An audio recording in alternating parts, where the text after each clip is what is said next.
Live from Las Vegas, Nevada, the home of the brand new Las Vegas Motor Speedway. The Indy Racing League is on the air with the Las Vegas 500K. Today, the road to the 1997 Indy 500 continues as IRL teams race for over $1 million and their place in the winner's circle. Stay with us for the next 500 kilometers as wheel-to-wheel action decides who will place their name next to IRL winners like Scott Sharp, Buzz Calkins, Arie Luyendyk, and Buddy Lazier. It's Indy Racing League action from the jewel of the desert. Today's coverage is brought to you by Aurora, proud to be the official pace car of the Indy Racing League. By Raybestos, with safety there is no compromise. Insist on Raybestos. And by True Value, the official hardware store of the Indy Racing League. Now, from the new Las Vegas Motor Speedway, here's Bob Jenkins. Pace car has the field in tow. Everybody moving away from the pit area onto the racetrack. They'll go 3 laps before getting the green flag. With me in the booth here today is Mike King. Mike? An absolutely gorgeous day for racing here at the brand new Las Vegas Motor Speedway, and we are anticipating a super fast start. Arie Luyendyk and Tony Stewart, the men who sit on the front row, 226.491 miles an hour the time for Luyendyk, 224.225 miles an hour for Stewart. In fact, the first 5 rows in this race all at over 219.7 miles an hour or better. So Bob, certainly the first 10 drivers here will close rapidly on the back of this field early on in this race. Let's go to the pit area and Gary Lee, one of 2 pit reporters working for us today. Gary? The man that has put his money and his heart into that V6 engine, John Menard, and he's talking to his drivers right now. He's working with Mark Dismore, the second team. What would it mean for you today to win this race with that Menard power plant? Well, it'd mean everything. You know, it's been a 5-year struggle here, and we've never won a race, and boy, this is our last shot. We'd really like to win it. You almost had that thing in the bag at New Hampshire, had them covered. It's time to make it up today. Yeah, we almost had them covered in New Hampshire. We're going to make it today.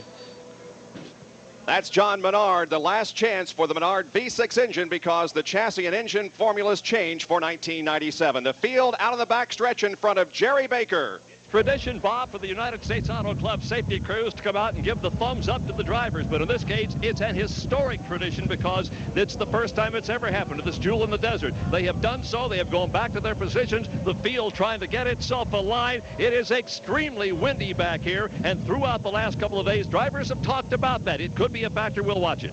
One more lap to go before we get the green flag. Indeed, the dust has been a problem here in the past, and it appears to be a problem today. We can see some dust blowing onto the track down in turn number 1, and that could be a definite problem in terms of safety and also, of course, the dust being ingested by the engines. Talked to Ron Himmelgarn about that very problem after his driver, Buddy Lazier, had pulled in. He said, hey, it's not that bad if you just think about a piece of sandpaper being sucked into your engine. That's just about what the sand does. So, as you can see, a bit of sarcasm from Ron Himmelgarn, but it's a situation that all the drivers and all the teams have to deal with here, and certainly the safety issue, I guess, would be one that is going to be more important, but all of them have to deal with the fact that these cars are going to ingest some sand and some dust today.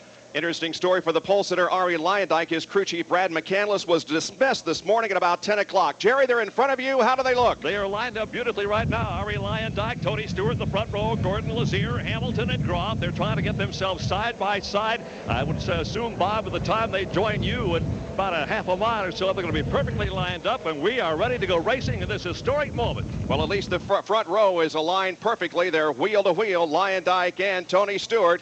In turn number 4, the rest of the field is catching up quickly. A good alignment as they come off of corner number 4, and the green flag is out. The Las Vegas 500K is underway.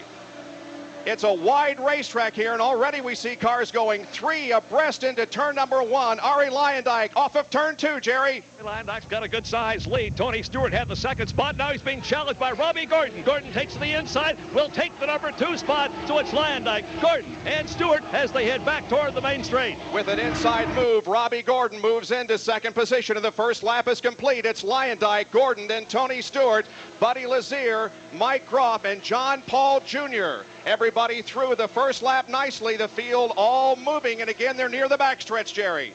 Dyke, he has been strong for the last couple of days. He is strong right now. Robbie Gordon trying to pursue him, has gained somewhat. Tony Stewart dropping back, and there's a lot of pressure back there from Buddy Lazier. They've run it 3, short shoot, into the number 4, into the home stretch, and Bob. Gordon catching up quickly. He's now reduced that interval to just a few car lengths as they go into turn number 1 again. It's down to about 7 car lengths. Robbie Gordon is catching the leader, Ari Lyondike, and Tony Stewart is still running in 3rd position, and Lazier is also battling Stewart for that 3rd position.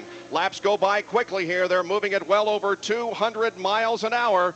As a matter of fact, the first race lap was over 201, of course, well off the qualifying speed, but nevertheless a tremendous pace is being set here. Most of the drivers saying that it takes at least 3 laps to get up to speed here on this brand new 1.5-mile tri-oval, but as you can see right now, Robbie Gordon certainly finding that speed. He has closed the differential to less than 4 car lengths as they head into 3. It's a pretty good battle up front. Gordon maintaining the interval about 3-4 car lengths, now closing up even further as they come and cross the line once again.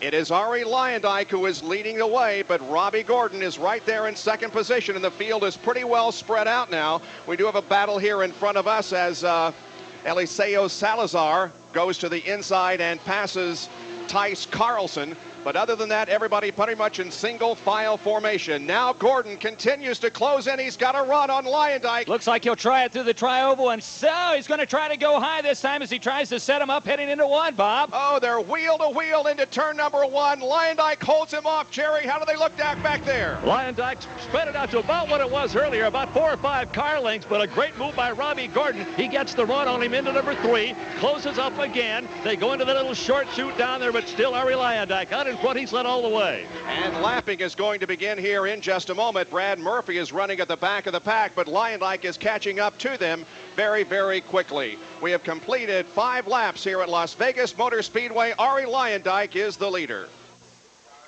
Why do men race? Is it the thrill of the competition? Or the sudden rush of adrenaline? Is it to hear the roar of the crowd? Or to test the laws of gravity? Why do men race? Maybe it's to win at Indianapolis. Yeah, that's it. That's why men race. Preserving auto racing's oval track tradition. The Indy Racing League. When it's time to make the choice for your family and your car, you don't make compromises when you know what the choices are. So take a stand for quality and safety's sake. Say Ray Vestas, the best in brakes. Say Ray Vestas, the best in brakes. Say Ray Vestas, the best in brakes.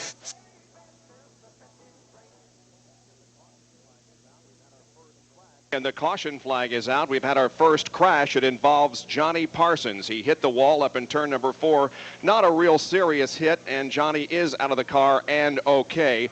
He was being passed by another car on the outside. When the car got out from under him, he did a loop and spun up into the outside retaining wall, damaging the left front of the car. Johnny is still seated on top of the car. He is out of the cockpit itself, but he is talking to some of the safety workers there. And now he begins to climb out of the car. Okay, Johnny Parsons, though, our first casualty of the day here in the Las Vegas 500K. You've got to wonder, Bob, if in fact when Jim Guthrie was coming underneath, or rather was passing Johnny Parsons on the outside, if he did not take maybe some wind off of that rear wing, because it looked like the second that he made the pass, they made no contact, but it looked like the rear end of the car simply came out from underneath him. So that could have been the case as they were making their way into turn number 4. And just before that caution came out, Tony Stewart had taken second place away from Robbie Gordon. Let's go to Gary Lee. Well, I tell you what, the Walker Motorsports team may have a theme song this weekend. It's Old Lang Syne, the last chance as the owner, Walker Racing, and the driver, Robbie Gordon. You'd like to win it the last time together. Well, believe it or not, every time we race, we like to win them. But this one especially, yeah, we'd love to win this race. He made the effort. It was very close. He almost got the lead. Then all of a sudden, a lap later, he was back to 3rd. What happened? Well, I think just in the early stages, everybody's feeling each other out. You know, you want to race, but you don't. So we're just kind of feeling out what the car will do and what the competition's doing. So no dramas. So most of the car owners are either standing in the pit area or seated on their scoring table. But Derek Walker is standing to get a better view and talking with his driver lap after lap. Vince? Johnny Parsons' crew trying to get a look at the television monitor to find out exactly what did happen to Johnny. The crew is not sure. They do know that he slowed down dramatically before the slide, so they're believing that something did indeed go wrong with the car, but at this time they're not quite sure until they talk to Johnny Parsons. Well, in looking at the television replay, we could see smoke coming from the rear of Parsons' car, so it could be that he spun in his own fluid. If that's the case, and I guess Jim Guthrie is a very lucky guy because he was closing on him quickly. We had first, of course, speculated that it could, in fact, been aerodynamics, that Guthrie may have taken the wind off of that rear wing. Perhaps that did not happen. A quick note on Arie Luyendyk. I think we can call him, affectionately enough, the desert rat these days, because certainly when it comes to the desert, Arie Luyendyk seems to be right at home. You remember back in March at Phoenix where, of course, he won the pole, won that race, his first in Indy Racing League competition. He, of course, a former winner at Phoenix International Raceway, but he comes here, rips off an incredible practice lap, Bob, on Friday afternoon, better than 229 miles an hour. In fact, the time was 229.768, easily the fastest lap ever turned on a 1.5 mile tri-oval. Jerry Baker, can you confirm that we may have seen some oil come from Johnny Parsons' car before he spun? Yeah, John, I think it's a pretty good observation, Bob. Right at the end of the back straight back here, just as it starts to arc into the number 3 turn, there apparently has been a tremendous amount of oil that has spread. They're putting down the compound that will soak that up. As a matter of fact, they're moving very close to where Johnny Parsons' car has come to rest, almost in the number 4 turn over there. But that's pretty much it. In fact, they're taking the cars as they come down the back straight off of the racing surface and running him through the pit entrance area down there to get him out of there. So Johnny Parsons, again, is okay. He jumped out of the car under his own power and was not injured in the incident. There is other activity on pit road. Vince Welch has that story. Davey Hamilton is in, and his crew has the right side pod taken off and the rear cowling removed as well. Looks like they're, I don't want to speculate on what they're trying to work on, but I can tell you just from the looks on their faces that they are very nervous about the situation, hoping that this isn't going to be a problem that's going to keep them on the sidelines for a long time. Right now, they're lucky to have the yellow. Well, Davey Hamilton's best finish in IRL competition was a 5th at the most recent event at Las Vegas, or rather at the New Hampshire International Speedway. He started this race in 5th position and was hoping for a good afternoon, but things do not look good right now for Davey Hamilton. Yeah, Davey came in 5th in points. His teammate with the A.J. Foy team, Scott Sharp, who won at Loudon, of course, is the leader. So we'll keep our eye on him. He has already lost 1 lap, and certainly you cannot afford to lose more than 1 or 2 laps and still hope to have a shot at going to the front. Gary? There were 2 concerns this weekend from most of the teams. 1, tires, and secondly, fuel. Now, in many cases, the fuel window was around lap 43 or 44. I just talked to John Menard. He said, obviously, with this early yellow, that will change their pit window. So we could see pit stops maybe coming, depending on the length of this yellow, at 48, 49 laps. It would appear that the caution is going to be a rather lengthy one because, as Jerry indicated, the track crew is out there now cleaning up some of the oil that was put down by Johnny's car, and the wrecker itself has not gotten Parsons' car off the track as yet, so it appears as if we will be under caution for quite some time here. 13 laps completed under caution. Arie Luyendyk leads. You think about your car a lot. You have grease under your fingernails. You can name all the NASCAR drivers and the cars they drive. You know rebuilding a 4-barrel isn't easy. It's fun. You can talk for hours about carburetors. You read about the auto show. You go to the auto show. You understand the difference between 30 weight and 40 weight. And you know where to go if you don't. True Value, official hardware store of NASCAR and garages everywhere. So hey, come into True Value and find everything you need for your car. Like Gojo Natural Citrus Hand Cleaner with pumice. It has a clean, fresh scent and really powers out grease and grime. USA Fashion Magic's Ratchet Tie-Down secures cargo for transport on your trailer or truck with coated hooks that won't damage your vehicle's finish. The 8-gallon Rubbermaid Action Packer storage container features double wall construction and a sturdy hinge lid for a tight, water-resistant seal. True Value. Help is just around the corner.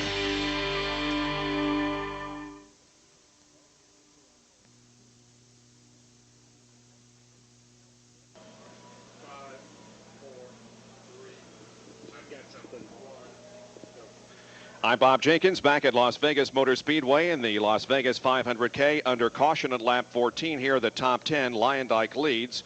Tony Stewart runs second. Third is Robbie Gordon. Fourth, Buddy Lazier. Fifth, John Paul Jr. Sixth is Mike Roth. Seventh, Richie Hearn. Eighth is Scott Sharp. Ninth, Roberto Guerrero. And 10th is Mark Dismore. Gary Lee on pit road. Fred Treadway is the owner of the car out in front after setting the track record yesterday. And Fred, this has to be reminiscent of Phoenix. You've had some bad luck the last couple of outings, but at Phoenix back in April, total domination. Had the track record. They had them covered. It looks like right now you can do the same thing this afternoon. Well, we sure hope that's going to repeat itself. And it looks like the west part of the United States is our part of the country. I have to ask, with the early challenge by the number 50 car of Gordon, if the challenge is there, will he let him go on by, and is he setting his own pace right now? Well, Ari's a real experienced driver, and he pretty much controls the race car when he's out there. And depending on how the car's feeling, he'll go for it if he can. If he can't, he'll just let someone pass. You're in communication with Ari. Has he talked about track conditions as far as the sandy situation out there? He hasn't mentioned anything about it one way or the other. So as long as you're out in front and you're leading, you're fine. As long as Ari doesn't complain, I'm real happy. Well, Fred has a big smile on his face. Vince? I just spoke with A.J. Foyt, one of his drivers, Davey Hamilton, that came in for a lengthy pit stop. A.J. told me that they changed the electronics in the car, and they sent Davey out for one lap, and then they brought him right back in to make sure everything was working correctly. They're again replacing the right side pod, putting it back on the car, and the rear cowling is going back on as well. So it looks like Davey Hamilton is going to be back out, but he has lost some ground. Let's go back to Gary Lee. Well, you mentioned that A.J. Foyt is the car owner. In fact, today he is. Tomorrow, Davey should be the car owner. Davey is actually buying this race car. He says in the future, he has the plans to build a new home. And that race car he's in this afternoon will be the centerpiece of his living room. He's actually going to have a 3-inch thick piece of plastic as the floor of the living room, and beneath that will be this race car. So when you go to visit, in 2 or 3 years, you're going to see this race car in the living room. Seems like that might be a pretty hard house to put on the market when he can sell to move. Who else is going to want a race car in the living room? Well, it all depends. Then again, if you're trying to market it to racing fans, who else has a Lola planted in the living room floor? So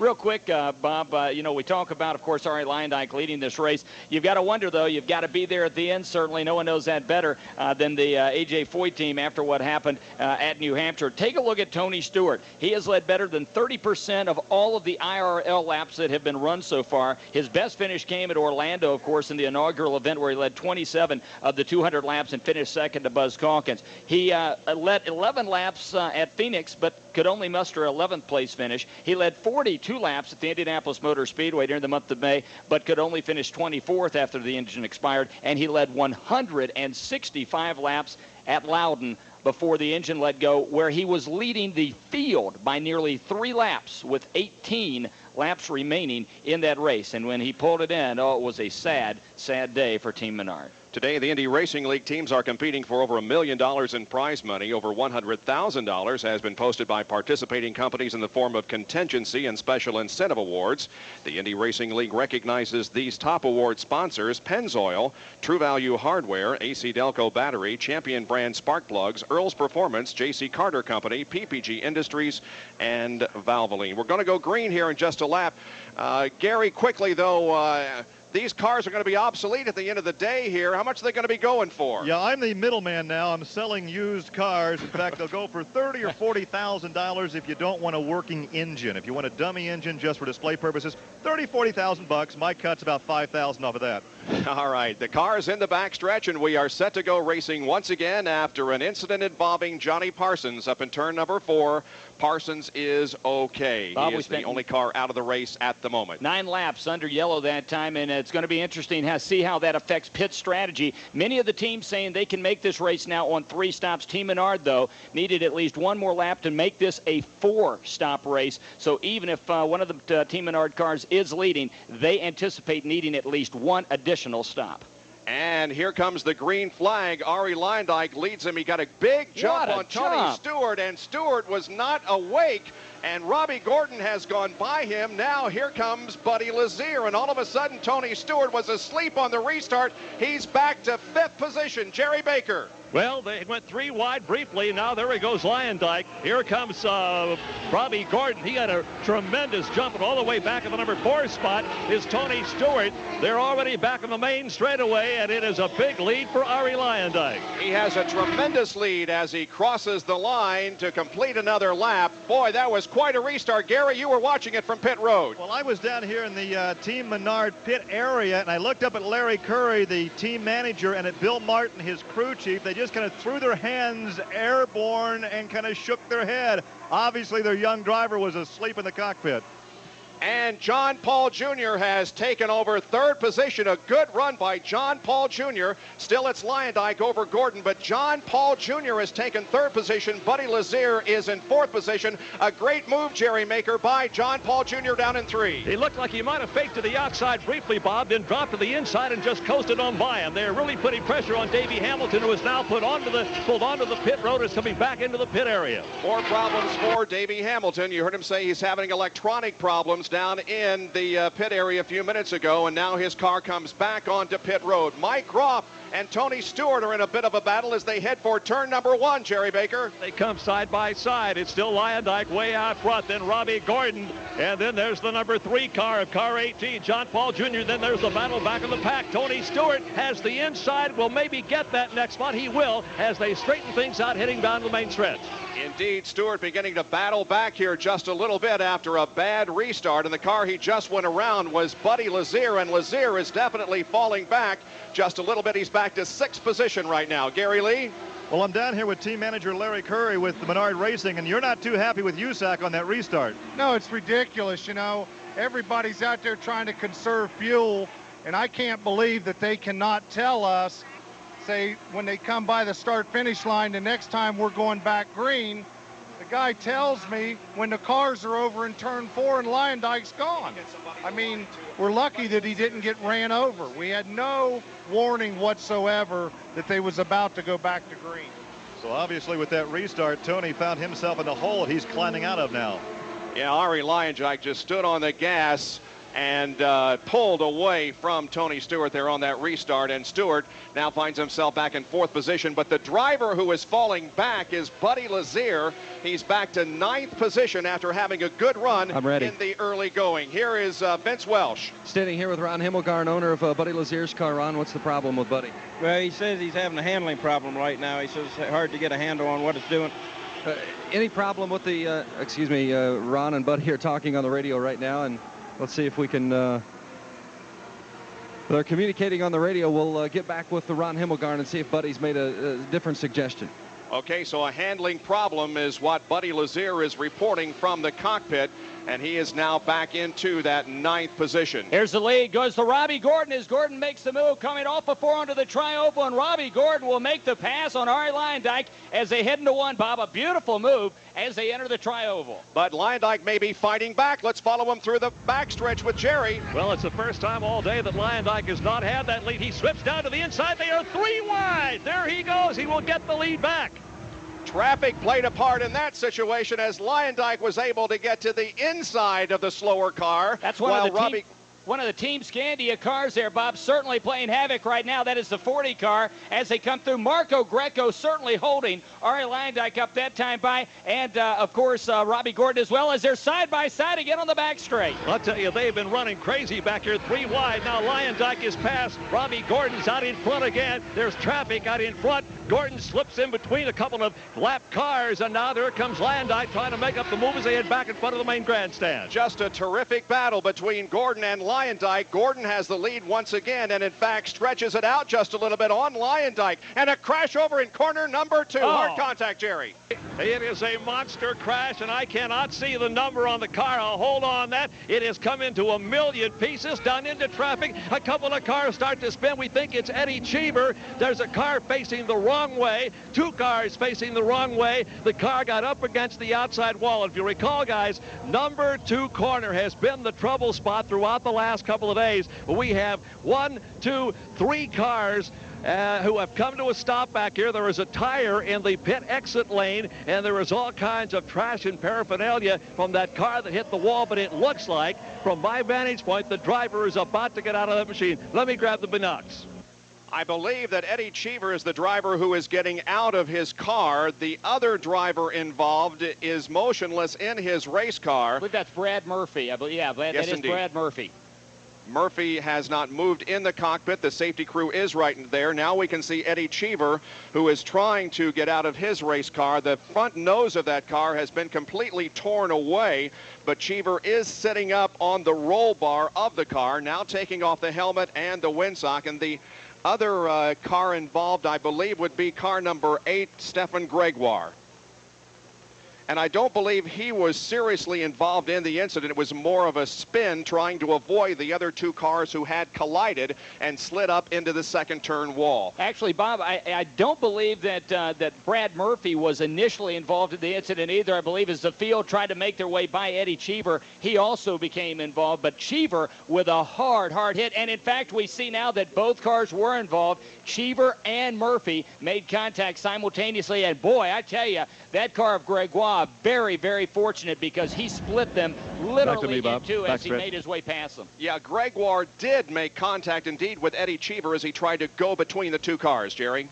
Well, Cheever, of course, an owner and a driver, and they now have the fire extinguishing equipment out to try to put out what little fire there may have been. There was no real burst of flame. We didn't see anything of that nature, but once that car got up against that outside wall, Bobby couldn't seem to get away from the wall, and this has been a problem point for the last couple of days in practice out here. The car's now going down literally into the desert dirt to try to get their way around these other cars that are stuck in the middle of this number 2 corner back here. They're doing it, of course, with the aid of the United States Auto Club safety folks, and they're getting through there in good fashion. We'll just watch as they try to extricate the drivers and get the automobiles off the racing surface.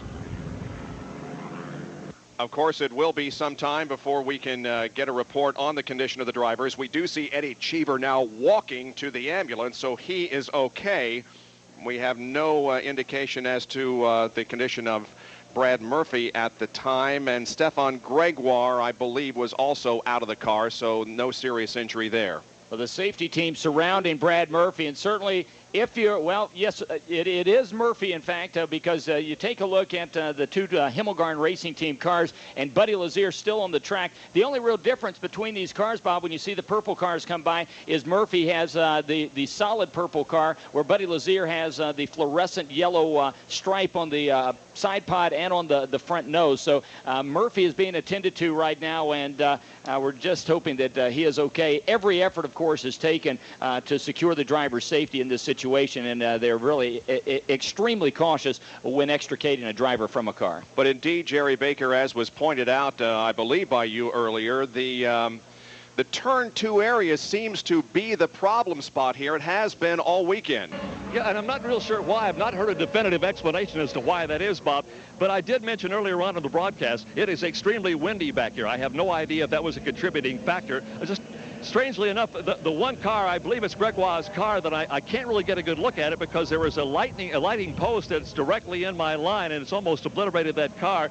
You mentioned they did apparently get the driver out of the car up high, but they're still trying to extricate, if indeed that is Brad Murphy, and I think they're bringing the jaws of life out to try to get him out of that automobile. I'll just keep a close watch on it for you. That does not necessarily indicate something very serious. We don't want to speculate on that. They bring out the jaws of life simply to get the mangled car away from the driver's leg so that they can get him out of the car. But we again have no indication as to whether or not there was any injury sustained by Brad Murphy. Let's go to Vince Welsh. In Brad Murphy's pit, they were not aware that Brad was involved in the accident until I made them aware of it. They have not been communicating with Brad at all after the incident, so they have no idea whether Brad is okay or whether he's sustained some injuries. They're still waiting to communicate with him. Let's go to Gary Lee. Well, quickly, we speculated earlier what happened to Johnny Parsons when he made contact with the wall, so we'll find out for sure. John, you've been checked out. You're okay, but what happened? Coming off 2, and the engine just let go big time. Sound like lower end damage. And I was against the outer wall, held my line, stayed out of the guy's way as long as I could. And matter of fact, I was up high in between turns 3 and 4 when I finally got enough oil under my rear tires that she just took off. But we got slowed down quite a bit. No way to treat an elder statesman, right? No, I don't like being treated that way, but fortunately nobody else got taken out in that incident with our blown engine. But, you know, appreciate the opportunity to drive for Blueprint and our sponsors Electech all this year. Just, you know, need to get, free agent now, need to get back in IRL racing again for next season. So there is what happened. John is okay as we'll stand by here at the hospital. Again, we are under caution for a 3-car accident involving Stefan Gregoire, Eddie Cheever, and Brad Murphy. When it's time to make the choice for your family and your car, you don't make compromises when you know what the choices are. So take a stand for quality and safety's sake. Say Ray Vestas, the best in brakes. Say Ray Vestas, the best in brakes. Say Ray Vestas, the best in brakes. While developing the engine for the Aurora, we wanted to make sure it could stand up to just about anything. So we ran the 32-valve, 250-horsepower, dual overhead cam V8, the equivalent of 31 consecutive Indy 500s. And while we're happy to report that the engine held up quite nicely, thank you, the same cannot be said of 47 speed and endurance records, including 2 world records previously held by Mercedes.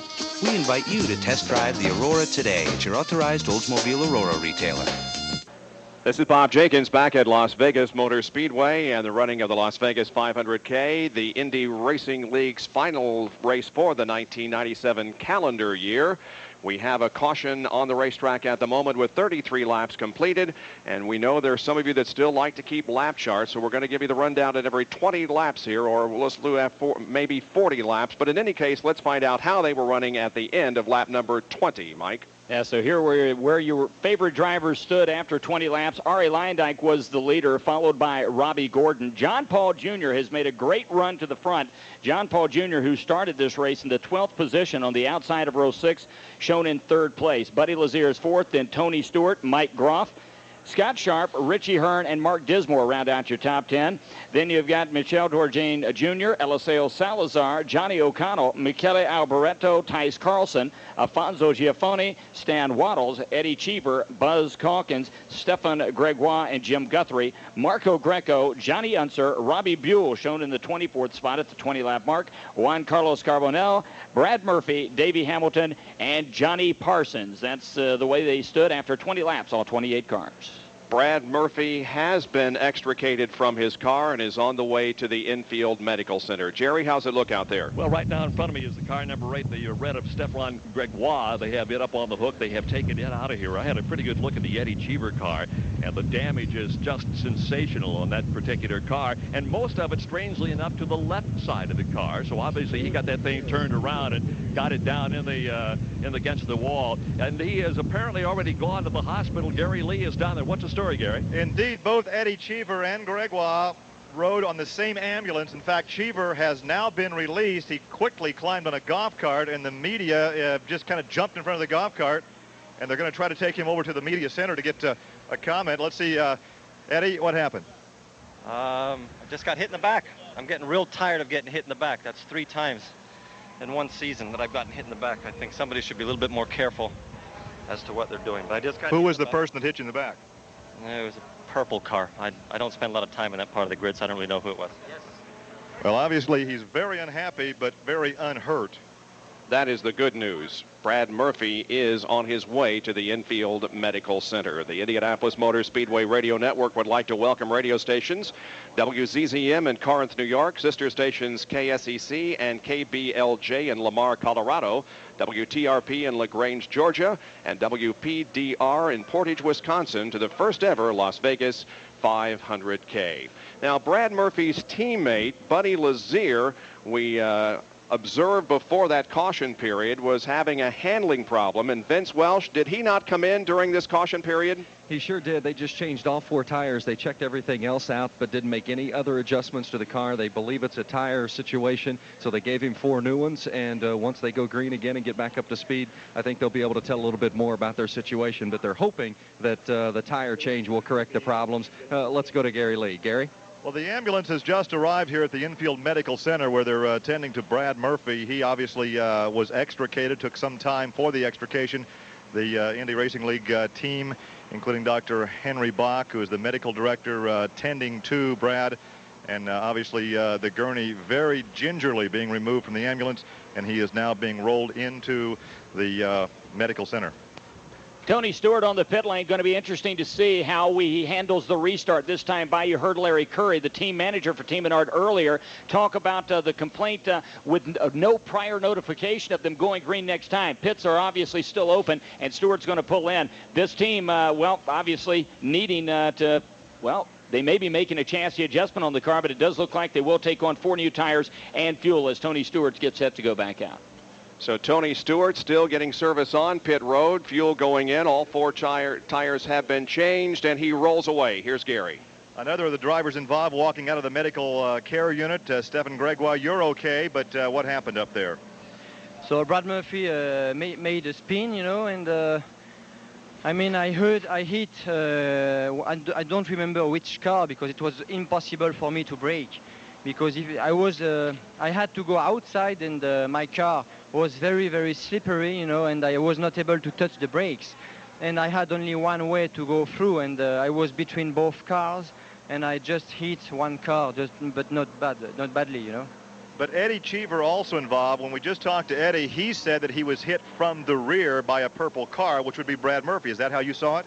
I was too far away to see exactly what happened.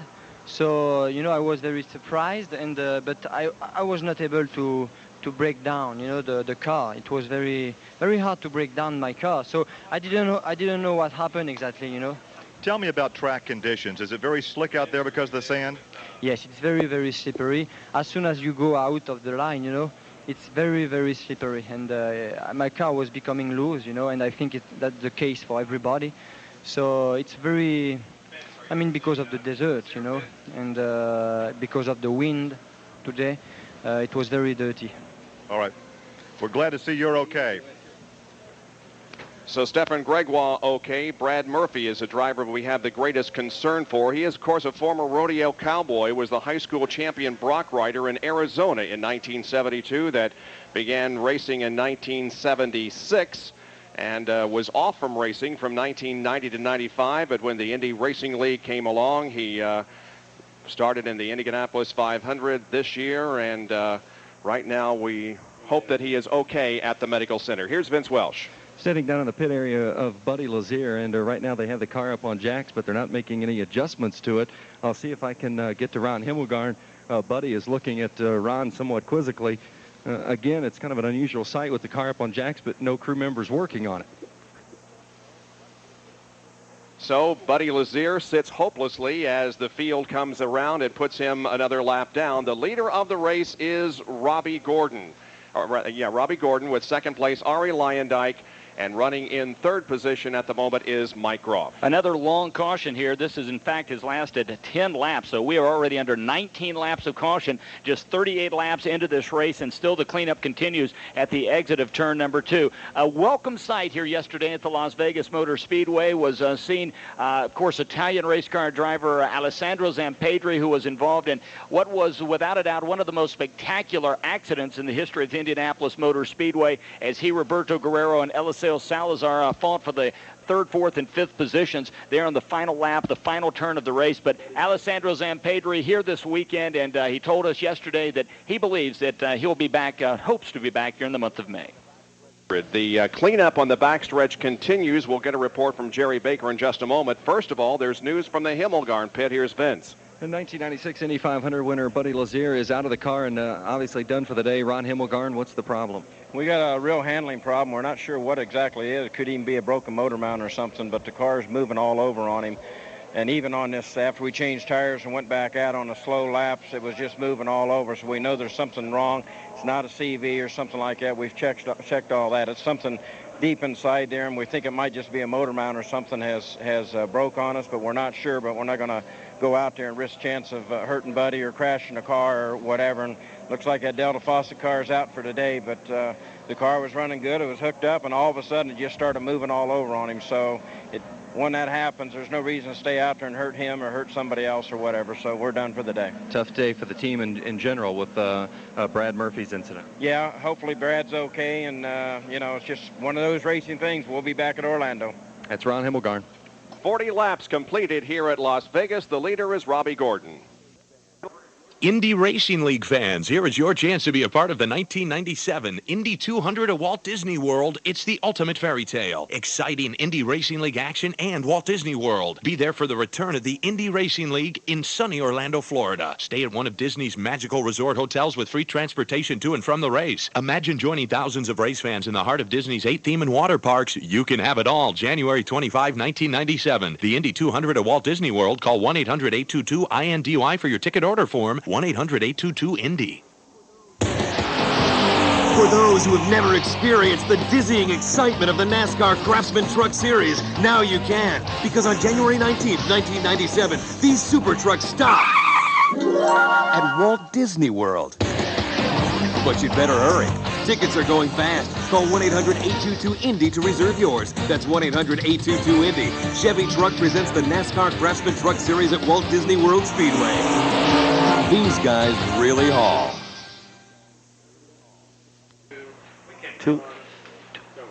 We'll be going green in a couple of more laps. Let's go first to the Infield Medical Center in Gary Lee. Indy Racing League Medical Director Dr. Henry Bach, an update on Brad Murphy.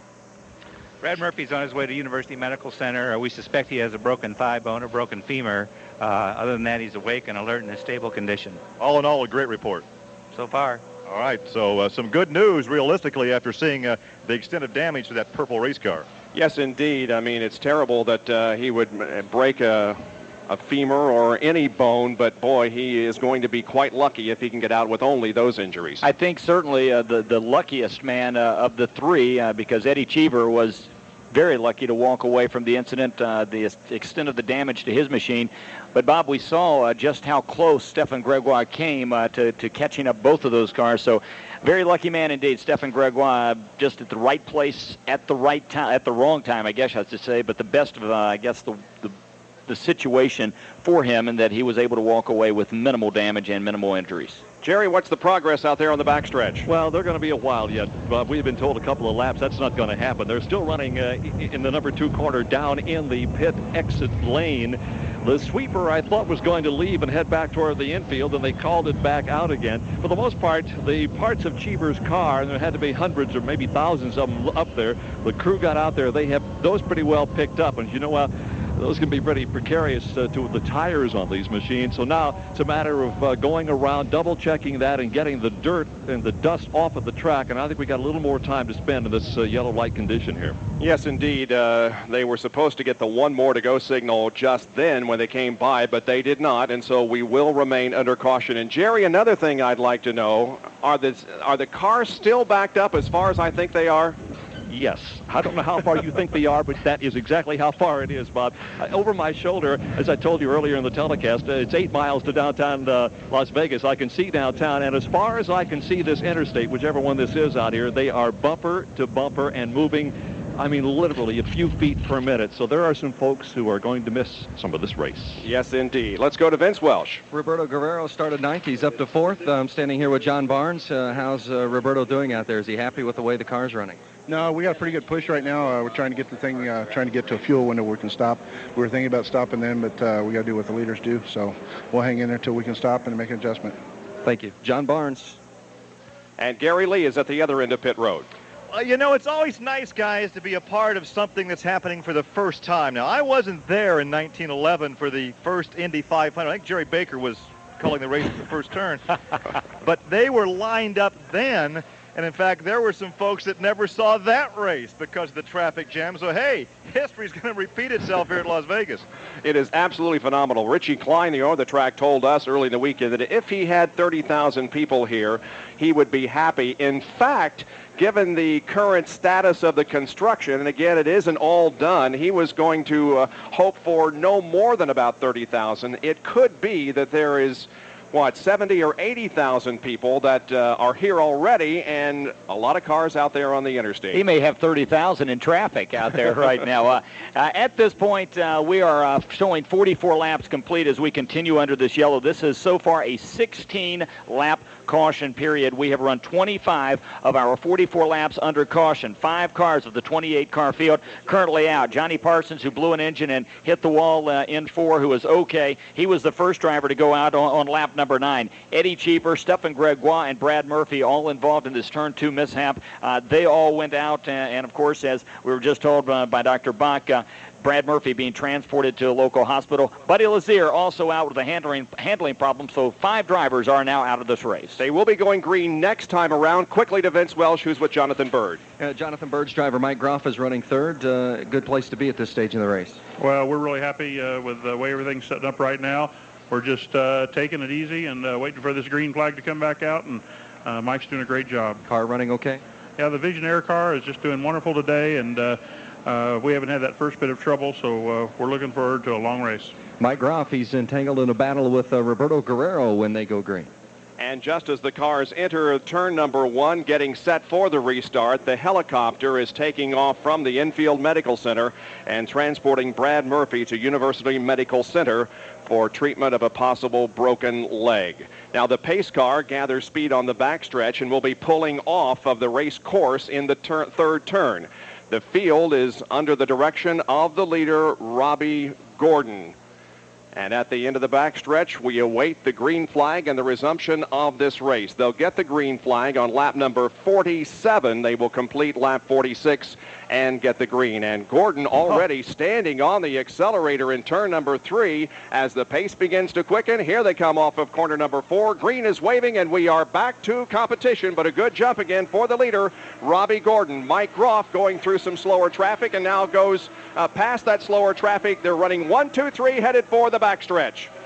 Lead. Here comes Ari Landak. There was some traffic in there. Greco and Buell were in there. Mike Groff in the number 3 spot. Then Roberto Guerrero. And boy, right now it is Robbie Gordon off to the races as he and Ari take it down into that tri-oval.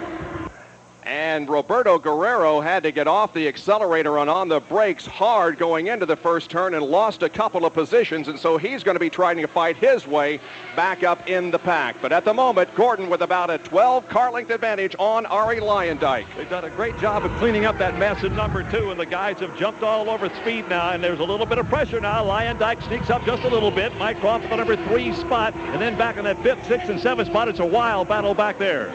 On pit road is Marco Greco as the race continues off of corner number 4, and they're 3 abreast here as we watch some slower traffic. John Paul Jr. and Richie Hearn and Michelle Jourdain are 3 abreast going into the first turn. Everybody gets through cleanly, and Gary Lee is down in the pit area at the Marco Greco pit. This is a question mark. Why would they bring him in now after a lengthy yellow to change tires and then refuel it? We'll see if we can't find out what the answer to that question is.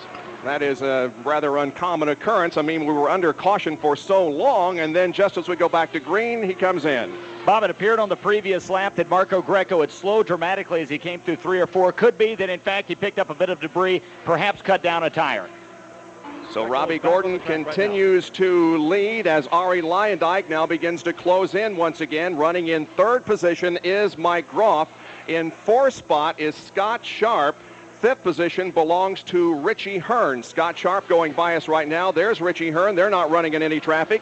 Neither is John Paul Jr. We told you about Roberto Guerrero, and he dropped back to 8th position. This is a black flag stop and go penalty for Jim Guthrie, who was caught speeding on pit road. That's exactly right. So they're going to bring him in under green conditions. They'll stop and they'll release him automatically. But Jim Guthrie right now for the penalty. And Gary Lee has an update. Well, apparently to amplify on what happened on that last unexpected pit stop, Greco called in, said, I'm on my way to the pits. because he had a tire going down. So apparently just before the restart, he picked up something from perhaps that accident on the backstretch, and as they were coming down, he called the pit and said, "I'm actually coming in." He caught the crew members off guard because they were not prepared for a pit stop. And of course, that often can occur. The driver simply doesn't know that he may be having a tire going down until he gets up to full speed. 52 laps completed. Robbie Gordon leads the Las Vegas 500K. For years, people from other countries have looked at us here in the U.S. as being aggressive, brash, even a little cocky. So what does Oldsmobile do? They introduced the 32-valve, 250-horsepower dual overhead cam V8 Aurora, a radical departure from the same old luxury performance sedans everyone else is building. With a body structure so rigid, it ranks among the world's best automobiles. Kind of makes you wonder what folks are going to think of us now. Test drive an Aurora today at your authorized Oldsmobile Aurora retailer. When it's time to make the choice for your family and your car, you don't make compromises when you know what the choices are. So take a stand for quality and safety's sake. Say Ray Vestas, the best in brakes. Say Ray Vestas, the best in brakes. Say Ray Vestas, the best in brakes. Back at Las Vegas Motor Speedway, and another caution has come out. Again, the problem was in turn 2, Jerry. Tice Carlson in car 28, the Earl's Performance Products Harrah's Resorts 93 Lola Menard. He came out of the number 2 turn in pretty good shape, and then about 100 yards down, this is about 100 yards past where we had the earlier accident, smacked the outside wall. Parts flew everywhere, as they are designed to do, in case you're wondering. And Tice Carlson from Indianapolis, Indiana, came flying clear back past my vantage point down into the near infield area near the retaining wall. Carlson did get out of the car, though very slowly and very gingerly. The safety crew was there in a hurry. He is out in the ambulance and appears to be okay. We'll check further on that for you, Bob. Well, Tice Carlson did get out of the car under his own power. He has walked to the ambulance. He appears to be in good shape. He, of course, will have to take the mandatory trip to the infield medical center. The car is pretty much a write-off because Tice Carlson hit that wall with tremendous force. Now let's go to Vince Welsh, who is standing by and anticipating a pit stop when pits are opened by Roberto Guerrero.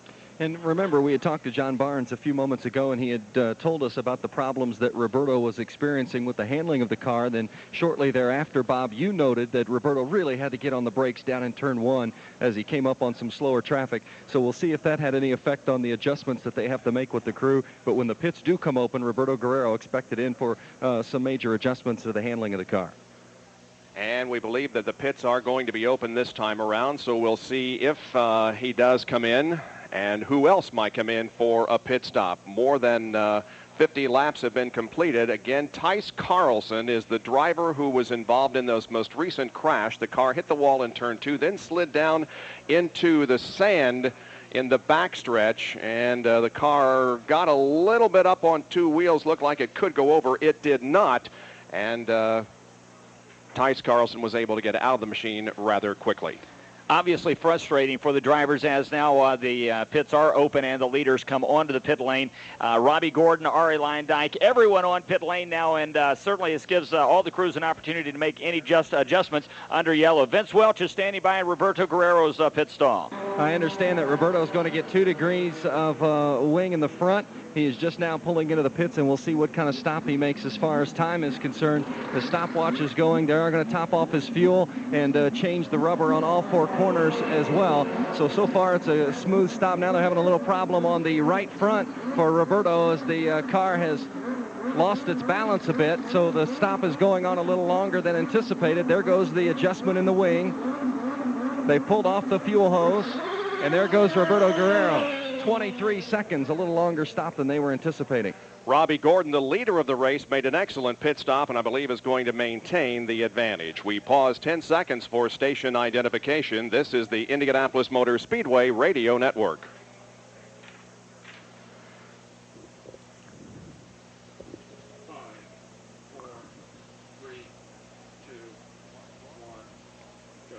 Today's live broadcast of the Las Vegas 500K from the Las Vegas Motor Speedway is brought to you by Aurora, proud to be the official pace car of the Indy Racing League.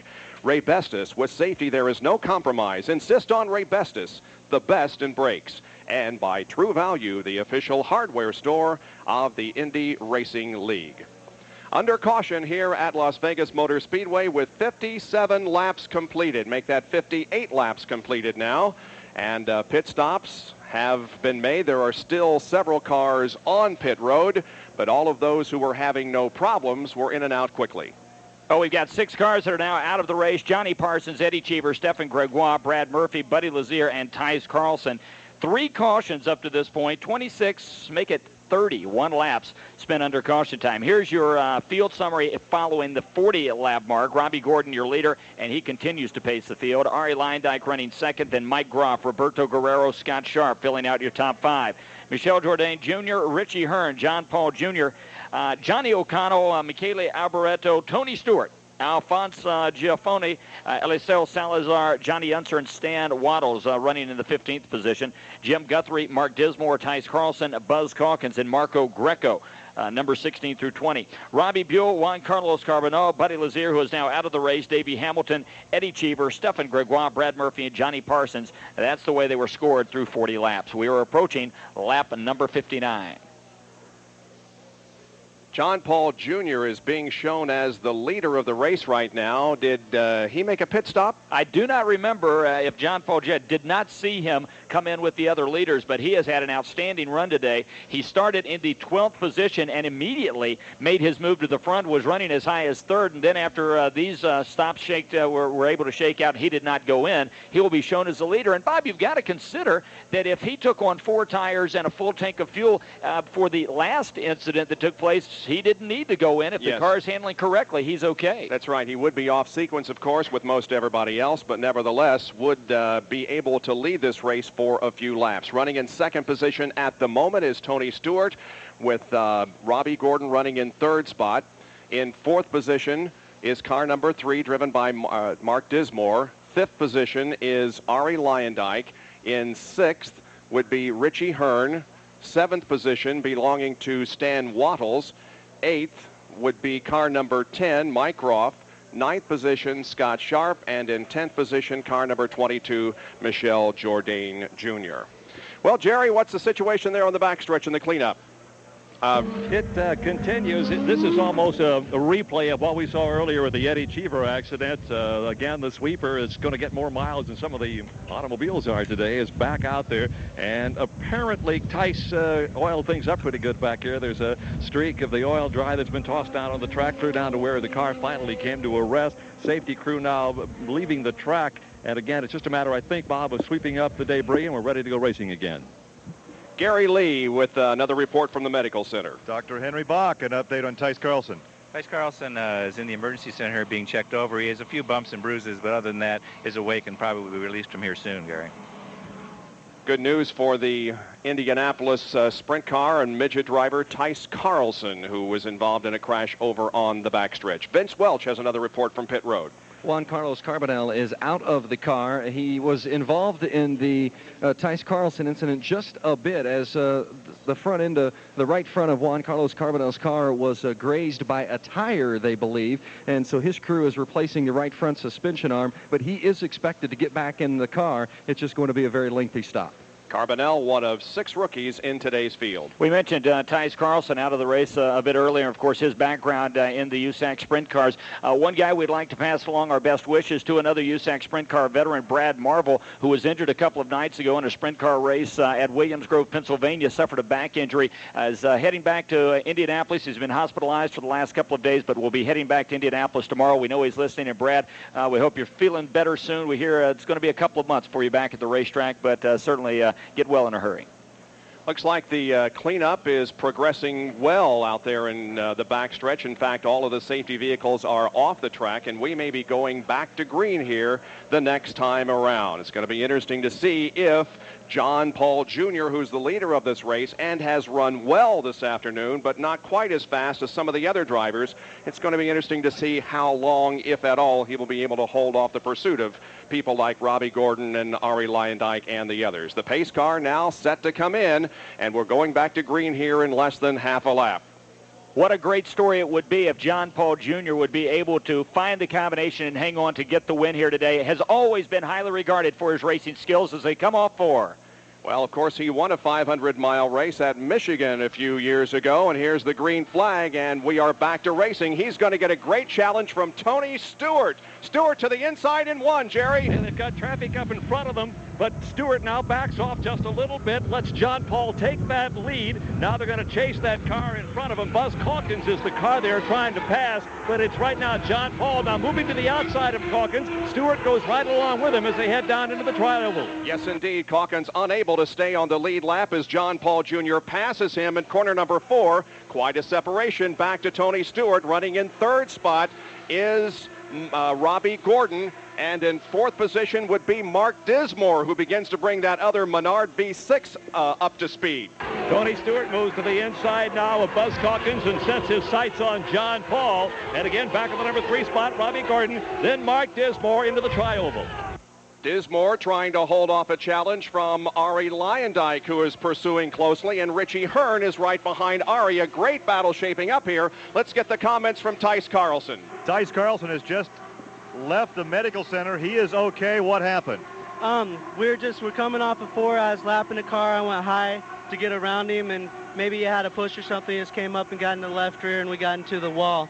I mean, we were fighting a little bit of push all day in the PDM car, and we're getting everything going good. Owen Snyder was crew chiefing for us this weekend. We thought we had a good run going today, but obviously we're in the pits. You're okay? Yeah, I'm great. Thanks.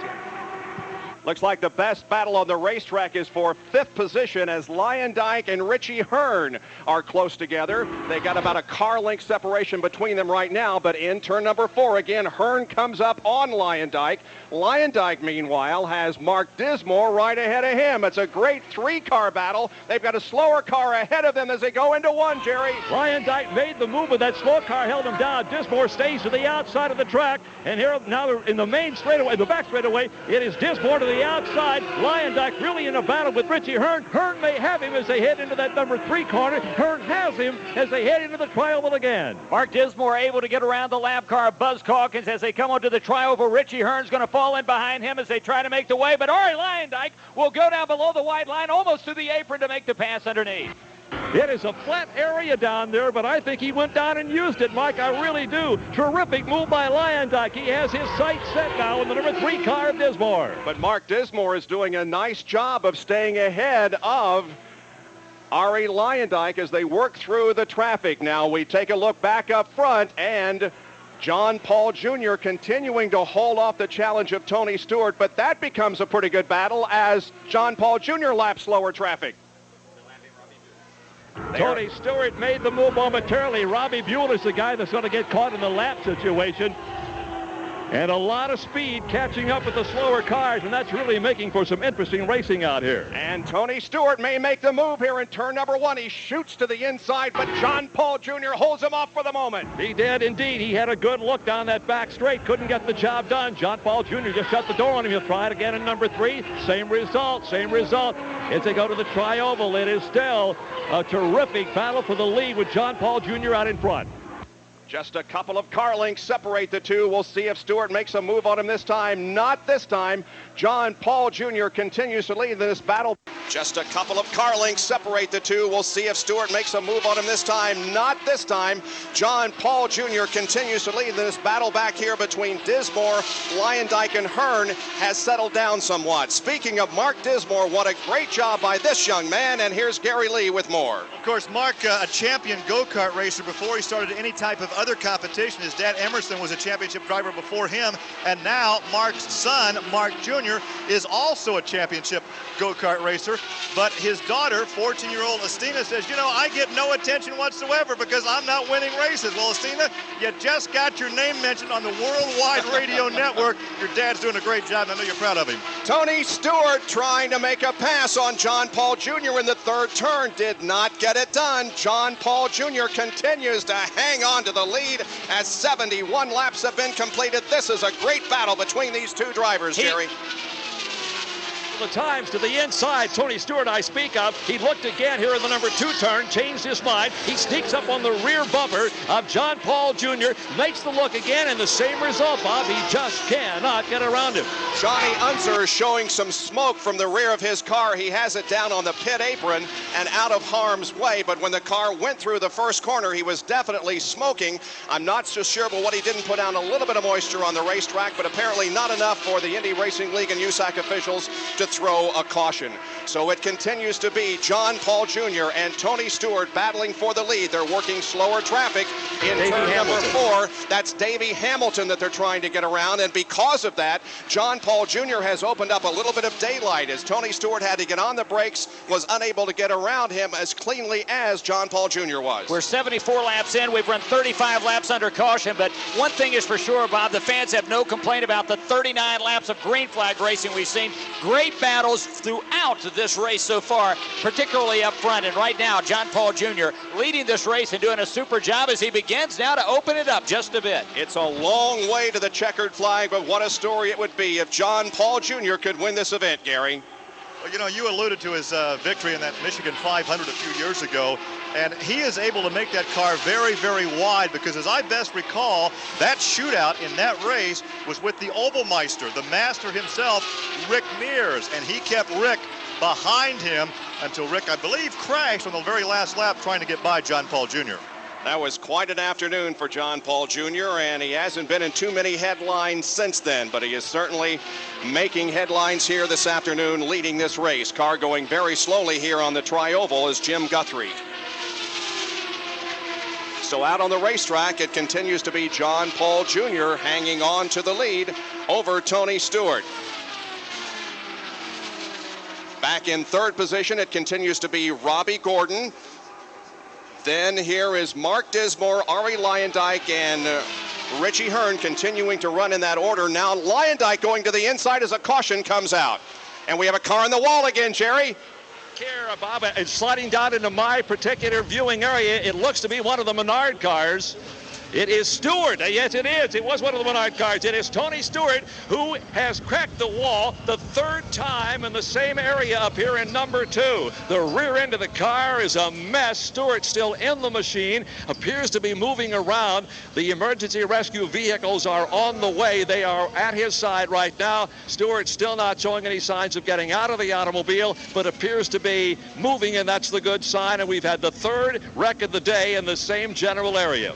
It is unbelievable in this mile-and-a-half super speedway that all the crashes have occurred just within a very, very short area. I mean, we're not talking about an entire turn 2 here. We're talking about a very small area of this racetrack. I was just looking through the binoculars. Within a space that is no larger than maybe 150 feet, there are no less than 7 tire marks there. And you're exactly right. It is hard to believe that on a mile-and-a-half track like this, all of the incidents have been at least started to some degree there on the outside of turn 2. Gary Lee. We're watching, before we go to Gary, let me bring you up to date on the extrication of Tony Stewart. He is being helped from the race car. We cannot, of course, speculate on whether or not he has been injured. He has unstrapped himself, but is being assisted out of the race car. Gary? I was in the Menard pit when that happened. I had just glanced over to Larry Curry. I gave him the thumbs up and the OK sign.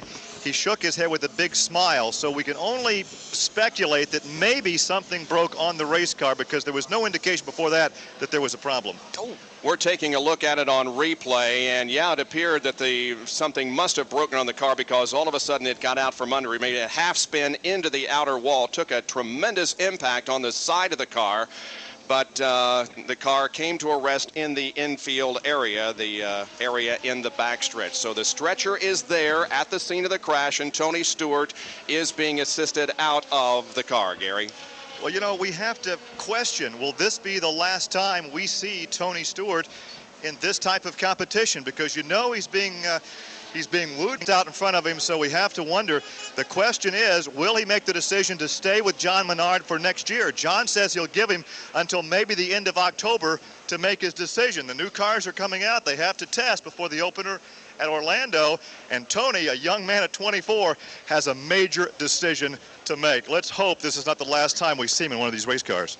Let's go to Jerry Baker in the backstretch. All right, I had a good view of him taking Tony out of the car, Bob, and they were really having to extricate him from that. He did not get out under his own power. Not that that means particularly anything, the crimping of the car itself. What is interesting, no driver has mentioned wind being a factor as of yet. Yet just moments ago, Bob, I reached down to grab my binoculars to get a closer look. Couldn't find the binoculars. They had blown completely off the trailer that I'm on back here, and one of the gentlemen up here managed to come and get them for me. That's how strong the wind is. And our leader has come in for a pit stop, Vince.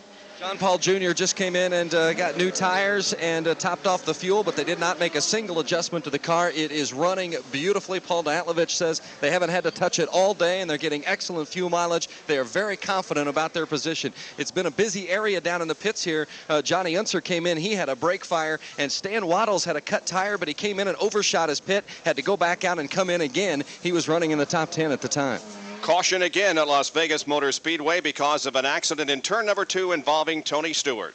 You think about your car a lot. You have grease under your fingernails. You can name all the NASCAR drivers and the cars they drive. You know rebuilding a 4-barrel isn't easy. It's fun. You can talk for hours about carburetors. You read about the auto show. You go to the auto show. You understand the difference between 30 weight and 40 weight. And you know where to go if you don't. True Value, official hardware store of NASCAR and garages everywhere. So hey, come into True Value and find everything you need for your car. Like Gojo Natural Citrus Hand Cleaner with pumice. It has a clean, fresh scent and really powers out grease and grime. USA Fashion Magic's Ratchet Tie Down secures cargo for transport on your trailer or truck with coated hooks that won't damage your vehicle's finish. The 8-gallon Rubbermaid Action Packer storage container features double wall construction and a sturdy hinge lid for a tight, water-resistant seal. True Value. Help is just around the corner. From Las Vegas, this is the Indy Racing League.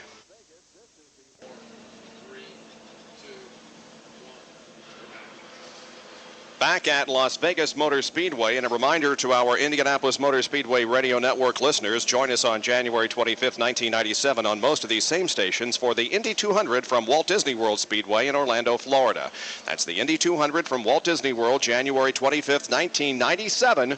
On most of these same stations, start the new year with the Indy Racing League as the Indy cars roll into the Magic Kingdom. Let's go to the pits and get a report from Vince Welsh.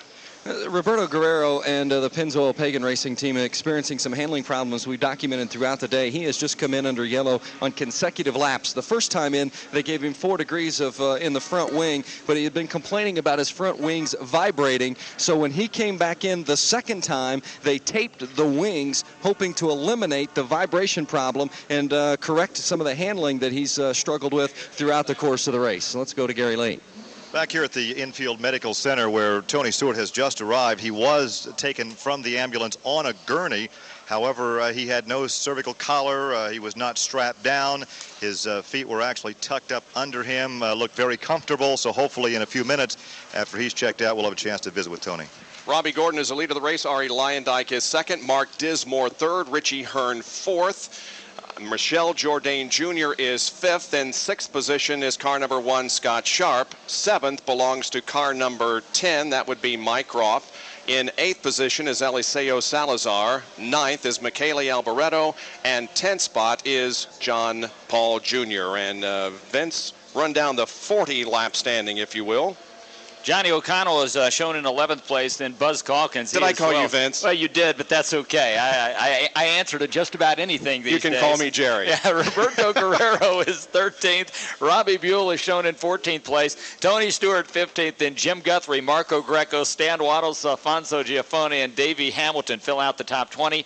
Johnny Unser shown in 21st place. He had an extended swap just a few laps ago. Tice Carlson, Juan Carlos Carbonell, Buddy Lazier, Eddie Cheever, Stefan Gregoire, Brad Murphy, and Johnny Parsons. Right now we are showing 8 cars out of the race. Johnny Parsons, Eddie Cheever, Stefan Gregoire, Brad Murphy, Buddy Lazier, Tice Carlson, Juan Carlos Carbonell, who they are hoping to get back onto the track. They were doing some work. In fact, he may be back out on the track now. And, of course, Tony Stewart. This is our 4th caution period, and so far we have run 43 laps under caution as we score lap number 83 this time by.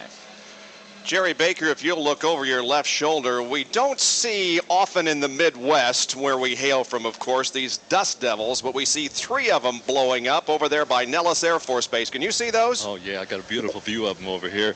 That's just across, Bob, that 35-mile line of traffic that's not moving, just over my left shoulder. We saw these dust devils yesterday. We were up in the booth getting ready for our qualifying show. I don't know all of the reasons that they happen. The wind kind of gets them up here and flips them around. This is a beautiful area out here. Nellis Air Force Base is just over our shoulder, and Gary Lee, I think you know a little more about this. You once tried to join Nellis Air Force Base, I believe. Yeah, I was rejected. Actually, if we keep mentioning that this is the home base of the Thunderbirds, the precision flying team, the Thunderbirds, you think maybe one particular announcer could get a ride with the Thunderbirds sometime? No. I doubt it. Yeah. And you know something else that isn't too far from here is at Area 51. Is that what they call That's it? Right, where the UFOs supposedly... Just over that canyon or hill or whatever, that mountain just in front of us. The famed UFO either holding center or super secret military site. Who knows what lurks beyond Mike's those ancestors hills. are buried there. Yeah. Well, it is an interesting place over there beyond the hill. I don't think I particularly want to go over there and see what's going on. We do have a great race here in front of us this afternoon, and it appears as if this cleanup is progressing well there in the backstretch. Right, Jerry? It is. Here comes the sweeper right in front of me now. Well, these poor guys may have to stop and go in for a refuel and a change of tires the way things have gone. They pretty well have things cleaned up as best they can back here. The safety units are heading back toward their respective positions. They have now put the cars back on the racing surface. They have run them through that pit exit ramp throughout much of the day. Now the pace car comes by in front of me. The lights are still on, which means they have at least another lap. And right in front of me, number 50 car, Robbie Gordon. So we're about set to go, Bob, I'd say, just as soon as those safety cars get back where they're supposed to be.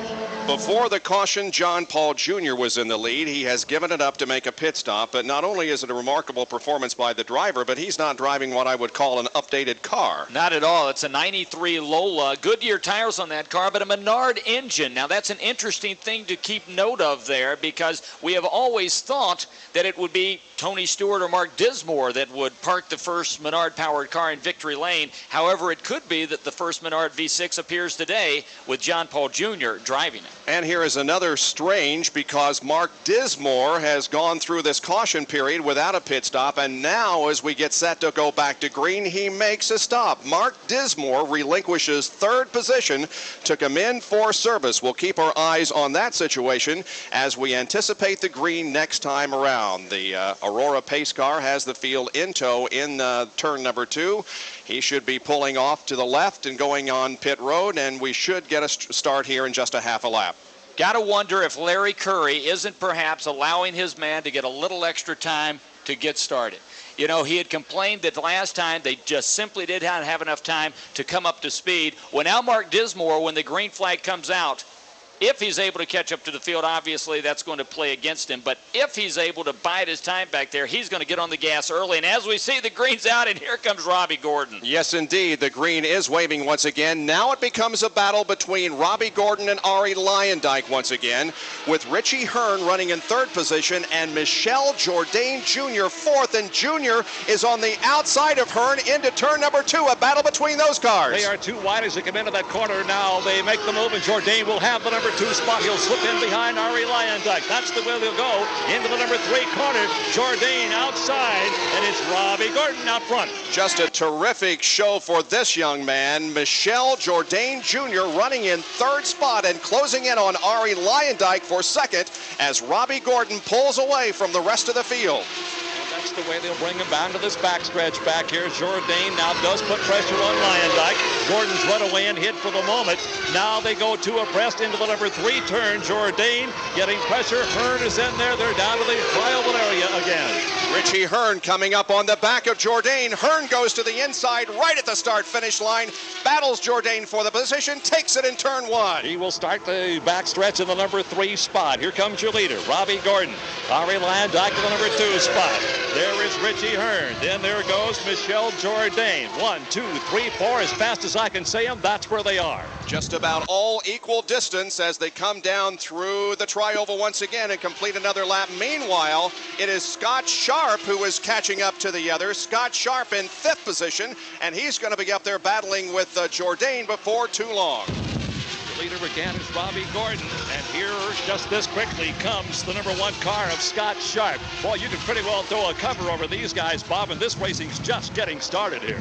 It is a good battle up front. 3 cars running right together, then a little bit of racetrack back to Michel Jourdain Jr. in 4th, and then a little bit of distance before we get back to Scott Sharp, who's running in 5th position at the moment. Mike, I'm sorry. You know, we are literally, as Jerry said, just getting started. We have yet to reach the halfway point, and we are seeing some great racing. And here comes Richie Hearn trying to make the move on Ari Lyondike. While the battle goes on, let's check the condition of Tony Stewart with Gary Lee. Dr. Bach, condition on Tony Stewart. Tony Stewart's going down to the University Medical Center.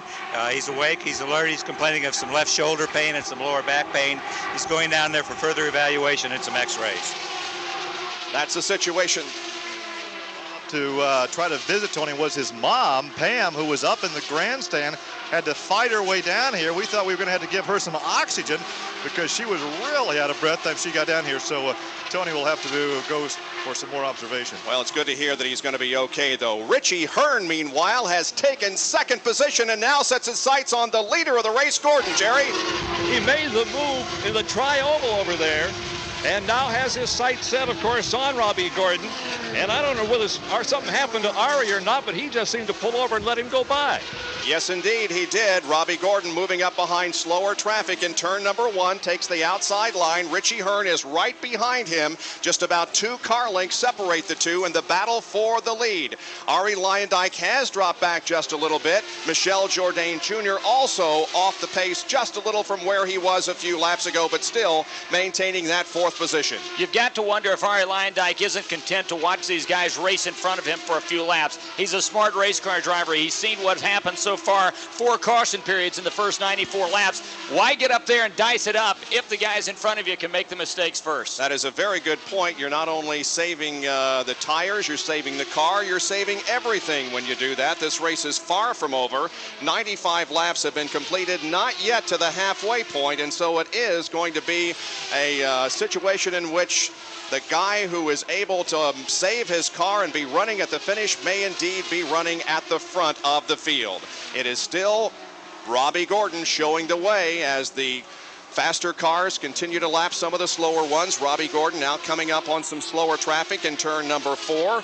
Richie Hearn staying right there with him, though, just separated by a few car lengths. The next car that Robbie Gordon will put a lap on is the 14 car of Davey Hamilton, which has been off pace all day. He's running in 18th position at the moment. The speed that the leader is turning, 210.411 that last lap. At 97 laps complete, we're showing 11 cars still on the lead lap as we continue to race here in the desert at the brand new Las Vegas Motor Speedway. But here's a challenge for the lead as Richie Hearn looks down low as he comes up behind the 50 car, and here he goes. Richie Hearn trying to get down low and look like he goes all the way to the white line in 1 and 2, but now there's 1 car length headed to the back straight. It's been pretty much status quo. Hearn has closed in a number of times on Gordon. He does it again in number 3, and apparently Robbie's got a little more power in that engine, or a little better sticking power, because he has not been able to, he's been able to hold off the charge of Richie Hearn right in front of you guys. Now, once again, Hearn looks to the inside of Gordon going into turn number 1. Cannot make the move. They're coming up on slower traffic once again in the backstretch. Less than a car length separate the two. Traffic could play a factor here. Let's watch him through the third and fourth corners. Hearn goes to the inside of Gordon this time off the fourth corner. They split a car here. That is Eliseo Salazar, and Hearn takes the lead. Richie Hearn has gotten the lead from Robbie Gordon. What a great move that time, as he literally used the lap car to separate he and Robbie Gordon, and he uses the low side, and now Hearn begins to really get in the throttle. And Bob, he has really made up an incredible amount of ground. He has probably pulled away 25, maybe 30 car lengths heading to the tri-oval. Half the race has been completed. That was the completion of lap number 101, and Richie Hearn is the leader of the race. Ari Leyendijk makes a move. Jerry Baker. Right in front of us, he does make the move, but we'll have to settle back in line. He is comfortably behind the cars in front of him. As a windstorm hits down here in the number 3 corner, Bob, and dust is kicked up everywhere. We can see it from our vantage point back here. A huge cloud of dust blowing from the second turn down the backstretch. So indeed, the wind is a factor here this afternoon, not so much for what it actually does itself, but for kicking up that dust and putting it up on the racetrack. Richie Hearn is leading the Las Vegas 500K. We've just passed the halfway mark, 102 laps complete. Richie Hearn is the leader, and now, as we say, as he picks up Mark Dismore, and will put Dismore a lap down heading into turn number 1. So Dismore now a lap down as he looks at Richie Hearn fly past him at turn number 2. And Jerry Baker right now, Richie Hearn seems to be a man who is uncontested. He's got a little breathing room right now, though he starts to catch up with some slower traffic. Once he established himself, Mike, you pointed out how quick he appeared to be. He wanted to run to an open spot. That's what he's done, and right now he is the man in charge. Richie Hearn, his finishes in IRL competition, 19th at Walt Disney World Speedway. He was 4th at Phoenix, 3rd at Indianapolis, 14th in New Hampshire, and is leading this race here today after starting from the 8th position. We see a car coming down pit road. In fact, 2 cars coming down pit road. One is Eliseo Salazar, and Mike Groff is also in, and Mike Groff was running in the top 10. In fact, he was running in 9th position. Also on pit road, another car, that would be John Paul Jr. So John Paul Jr., who was having such a terrific race, may be having serious problems because that car, it appears, is being taken behind the wall. Routine stop, it looks like, for Mike Groff, and he is back on pit lane. However, as you say, Eliseo Salazar seems to be finished for the day. Let's go to Vince Welsh down on pit road. I'm standing here in the Richie Hearn pit area. John Della Pena, car owner for Richie Hearn, doing some communicating with Richie right now as we speak. We have another wreck in turn number 2, it's Jerry. Ari Leyendijk. See, is it Leyendijk? It is Ari Leyendijk. It is Ari Leyendijk. He has hit the wall in the same spot of the 3 previous wrecks up there. He does not appear to have damaged his car to the degree of Eddie Cheever and the other drivers, and his car appears to be moving slowly down that banking, the 12-degree banking up there in the corner. But it's the same spot, Bob, that we've seen the other 3 accidents today. This is just incredible that all these accidents could occur within such a short space on this 1.5-mile racetrack. Ari Leyendijk is still in the car, but he is moving around, and I don't believe he is injured. But we do have another caution waving on Las Vegas Motor Speedway. And a lot of fluid has been dumped on the track. You literally see all the oil, all the fluids out of the back of that car coming down the banking. And all of these cars, as they make their way slowly past on the apron, drive through that. But, you know, we haven't heard a driver yet say that it has anything to do with the dirt or dust or sand perhaps on the track. It's interesting to note, though, once again, as you said, that in such a small area on this racetrack, we've had so much activity today.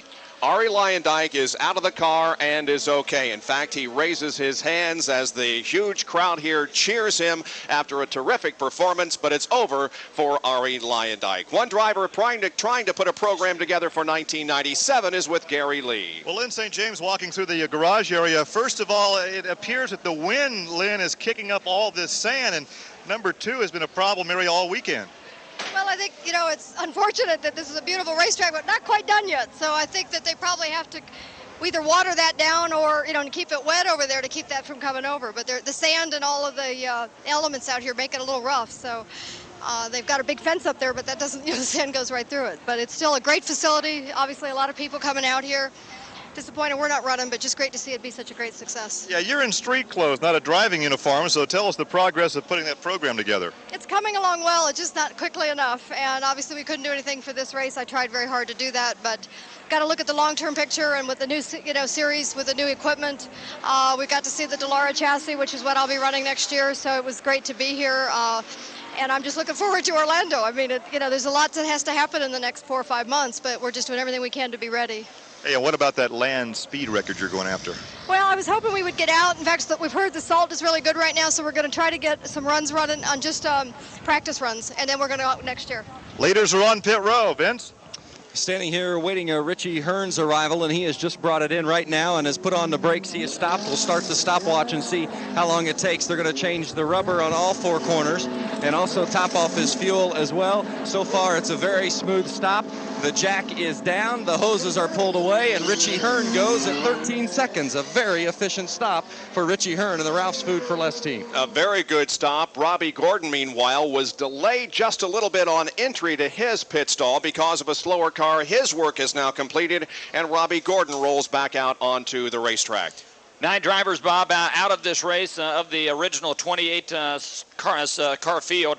Johnny Parsons, Eddie Cheever, Stefan Gregoire, Brad Murphy, Buddy Lazier, Tice Carlson, Tony Stewart, Juan Carlos Carbonaro, Eliseo Salazar, and Ari Leyendyk. Now, of those drivers, just 2, Buddy Lazier and Juan Carlos Carbonaro, who may have, in fact, have returned to the track. He had some problems they were working on. Only 2 of those have been for other reasons other than crashes. So turn 2 has taken its toll here today. And Vince Welsh is still down in the Richie Hearn pit. Speaking with car owner John Della Pena, the strategy seems to be successful so far, but what is the strategy from here on out? Well, you know, we got over 100, I guess about 100 laps left, so I'm not going to get too excited at this point. We knew if we just kept our cool, we had a fast car, we can get to the front. We did that. Now the key's going to be to finish this deal. What's Richie saying on the radio? This car's perfect, fastest car on the track out there, so we feel pretty good about it. The thing is durability. We got it last. Richie Hearn car owner John Della Pena. Indeed, that is the situation. It's the survival of the fittest here this afternoon. Mark Dismore has completed work in his pit stop, and he goes back out onto the racetrack. Originally, it appeared that Dismore had gotten his lap back. He had gone a lap down earlier, but then he just made the stop, and the field passed him. So as they get set to score lap 111, it appears that Dismore will go to the rear of the field. We'll just have to wait and see if he saved that lap or if, in fact, he is a lap down. They continue to work on the Ari Leyendyk machine in turn 2. And Jerry Baker can give us a report back there. This is an interesting report, Bob. Early in the day, they had the Flying Elvises come landing in here. So I'm sitting here, and I mentioned earlier in the broadcast, they have moved the pit board men back here because it's closer to the racing service. I look over and I thought, what in the world is that? There was a guy over there manning Buzz Calkin's pit board wearing an Elvis uniform, cape and all, with the hair and the whole thing. And I guess if you couldn't see the pit sign, you're not likely to confuse him with anybody else's pit board man back here. But Elvis is alive and well in Las Vegas. Only in the city that never sleeps, Las Vegas, Nevada. And Scott Sharp is now making a pit stop. I believe this is the second stop that he has made under this caution. So things not going well for Scott Sharp and the AJ Foyt. It looked like a stop and go maybe. Yeah, Johnny O'Connell is also in. Now, it's interesting to note that Johnny O'Connell signing a 1-race deal with Treadway Racing for this event. He is in the car that set the 1-lap and 4-lap records at the Indianapolis Motor Speedway during the month of May in making this deal. So right now, it looks exactly like Ari Leyendyk's car. This was the car that was number 35 at the Speedway, swearing number 6 here today at Las Vegas. He moved away from the pit stall, then the car hesitated, and then it caught. He peeled rubber, is now on the racetrack once again, and Johnny O'Connell is back in competition. And if this is correct, Johnny O'Connell is being shown right now as the leader. Now, we're going to have to see once they're scored when they complete this lap, but Johnny O'Connell, for at least 1 lap, was shown as the leader of this race. I believe the lead is going to go back to Richie Hearn with the pit stops that have been made during this caution period. Indeed, Richie Hearn is the leader of the race with Robbie Gordon running in second position. Michele Alboreto is third. In 4th spot is Michel Jourdain Jr. In 5th position would be Scott Sharp.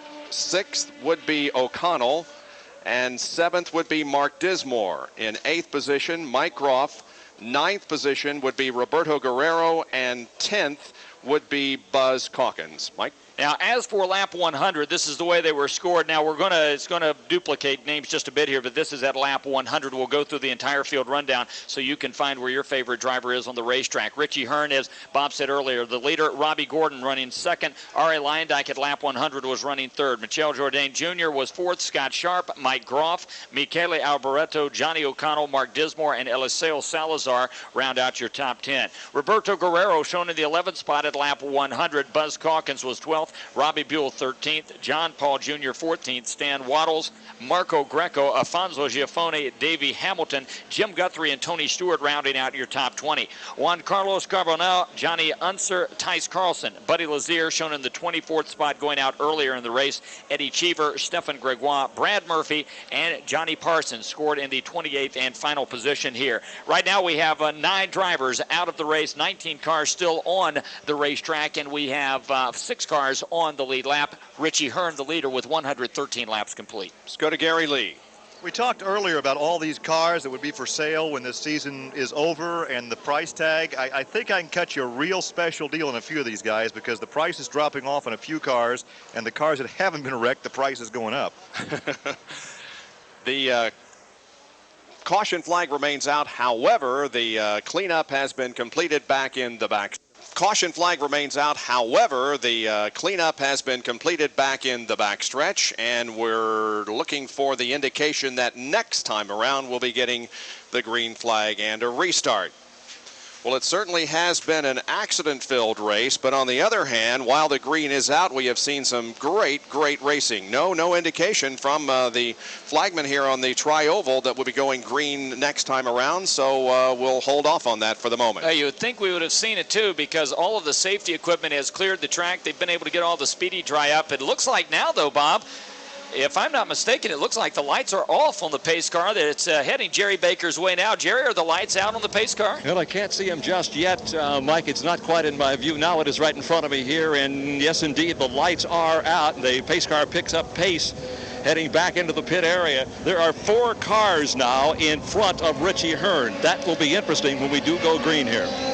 Richie Hearn has lagged behind those 4 cars, and I think there's a little bit of confusion as to whether or not we are going back to green because there was no indication from the flagman. Now these 4 cars begin to accelerate, at least the first 3, and yes, indeed, the green flag is out, so we're back to competition, but it was somewhat a hesitation on the part of the leader of the race, Richie Hearn, to stand on the accelerator. There he goes by now, and there is a couple of cars separating himself and second place Robbie Gordon. They go into turn number 2. Here comes Gordon around Roberto Guerrero, or does he, Jerry? No, he does not, and they may have touched. There was a cloud of dust up there. It could have just been dust on the racing surface. Guerrero will maintain that position in front of Robbie Gordon. Meanwhile, Richie Hearn continues to spread it out just a little bit.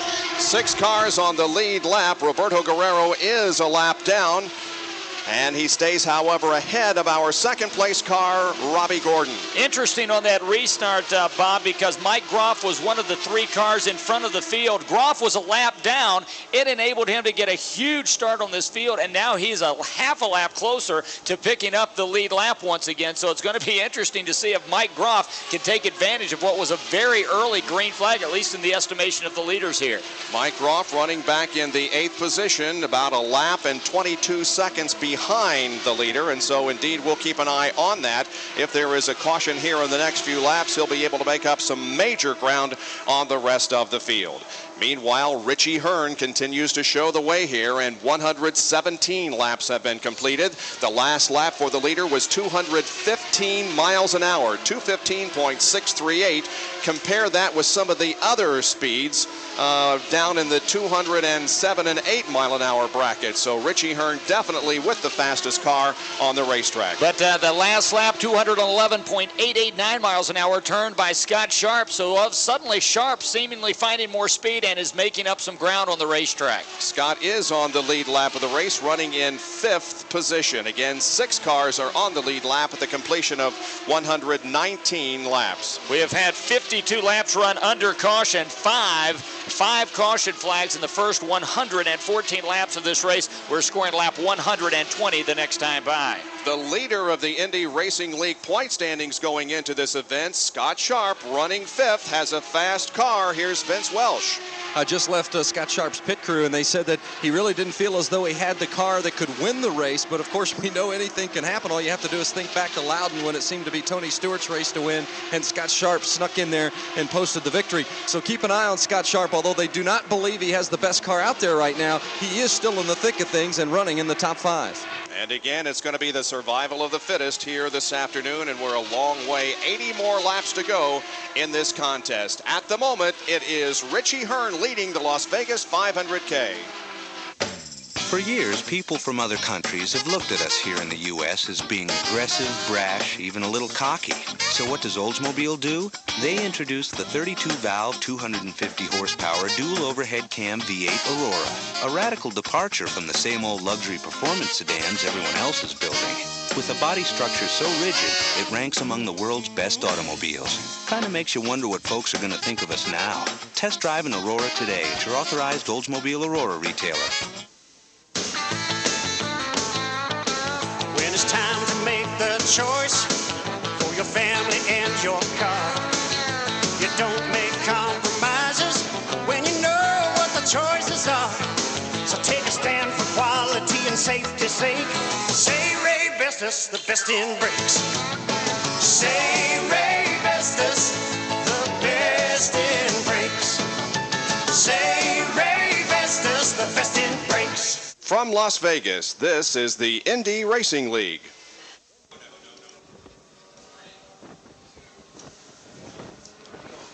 Welcome back to the Las Vegas 500K at Las Vegas Motor Speedway. We have had another crash, this one involving Stan Wattles, and it occurred in turn number 4 this time. The car has come to a rest just past the start-finish line. The safety crew has not arrived at the scene yet. There is debris spread throughout the tri-oval area, the initial impact occurring just off of turn number 4. Stan Wattles is motionless in the car as the safety crew arrives on the scene of the incident. Bob, this is our 6th caution period here today. We've already run 52 laps under caution, 125 laps complete here at Las Vegas. Unfortunately, this is a part of racing that you have to endure, but when we have been under green here, this track has provided us with some absolutely thrilling wheel-to-wheel open-wheel racing. Indeed it has, but there has been too many caution periods here this afternoon, and this most recent one is causing us concern regarding Stan Wattles, a rookie driver in the series who was injured earlier this year and had to sit out a few races and now is making his comeback in the Indy Racing League. That safety crew is working over that car at the moment. 126 laps have just been completed in this event. Here's Gary Lee. Ari Leyendijk has now walked out of the medical care facility. You're okay. What happened out there? I'm not sure if it was a right rear tire or wheel bearing. It could be either one of the two. It's kind of hard for me to say that. I did hear a bang in the back. Simultaneously, the car just looped around, and I basically just was riding along and pulled my knees up. I was waiting for a friendly hit, which it was. I was very fortunate just to bang my knees against the bulkhead and not really get hurt at all, so I'm fine. How has the track changed from qualifying yesterday, track conditions regarding the sand out there? Since Friday, it's just gotten worse, really. Yesterday, with the sun out on the hard track, it was a little bit slippery already. Today, it's even worse because the winds are just really fierce out there. It's moving the car around a lot. Coming out of turn 4, there's a wind which pushes you towards turn 4, so you see people entering 4 or 3 very high to stay down low, coming out off of 4 to compensate for that. But I had a vibration in the car, which I thought was due to the push I had. I had quite a bit of push, and probably that vibration was coming from the rear because I was telling the crew I was wearing my tires out with the push I had. and it was concerning me that I was going to wear these tires out like I was doing. But it would be a good idea to start this race probably at 10 o'clock in the morning, because the winds, they always seem to come up here, they say, at around 12 and 1 o'clock. Probably be a lesson for the future. So there is a remark from the track record holder and a favorite to win here today that perhaps we should start the race earlier next year. Ari Leyendijk out of the race because of an accident earlier in the event, and now the rescue of Stan Wattles is underway. Now, it was quite evident that when the car came off the wall that Stan was knocked unconscious. Mike, do you have anything that you could add to that? Well, you're exactly right. Certainly you can always tell from the reaction of a driver in the cockpit, but being able to take a look here, because the car is literally right below us here in the middle of the tri-oval, Stan is awake and has been responding to questions by the safety crew. They did put a neck brace on him and are taking all the precautions for any sort of back injury or neck injury, obviously. Now, the concern with Stan is he suffered an injury earlier this year. It kept him out of a couple of races, a head injury while testing at Phoenix. So we just have to hope that he didn't re-aggravate that. But certainly this is the situation anytime a driver hits a wall, this type of impact. But as you said, it was obvious when we saw him slide to a stop here that he could have been in a bit of distress. We look to our left and see other track crew members gathering up the debris that was spread from the scene of the crash. Now, Ari Leyendijk just told Gary about the wind and the fact that it was blowing you up into the wall or up toward the wall when you came off for, and that could very possibly have been the situation with Stan, because the crash occurred just out of turn number 4. He made contact with the outside wall and then slid down to the apron of the racetrack, and the car came to a rest just past the start-finish line. Well, it's the first time we've seen a driver have a problem in 4. Of course, the first caution flag was brought out today when Johnny Parsons spun in 4, but that spin was caused by the fluids being dumped from his engine. He had blown an engine as he entered turn 3. So whatever happened, it is not something that we had seen through the first 125 laps of this race. Turn 2 here today has been notorious and has, in fact, brought out all of the other yellow flags here today, with the exception of the incident involving Johnny Parsons and Stan Wattles here today. This, once again, our 6th caution period of the afternoon. We have run 128 laps. We are under caution. This is at least our 55th lap under caution here today at the Las Vegas Motor Speedway. And so while the situation continues to unfold down below us, getting Stan Wattles out of the car, let's talk about another team that will join the Indy Racing League full-time in 1997. Rick Gallis made the announcement yesterday. You know, my family and I got together and we decided, we looked at all the pros and cons, and I really do like the principles upon which this series is working under. I like what Tony's trying to do.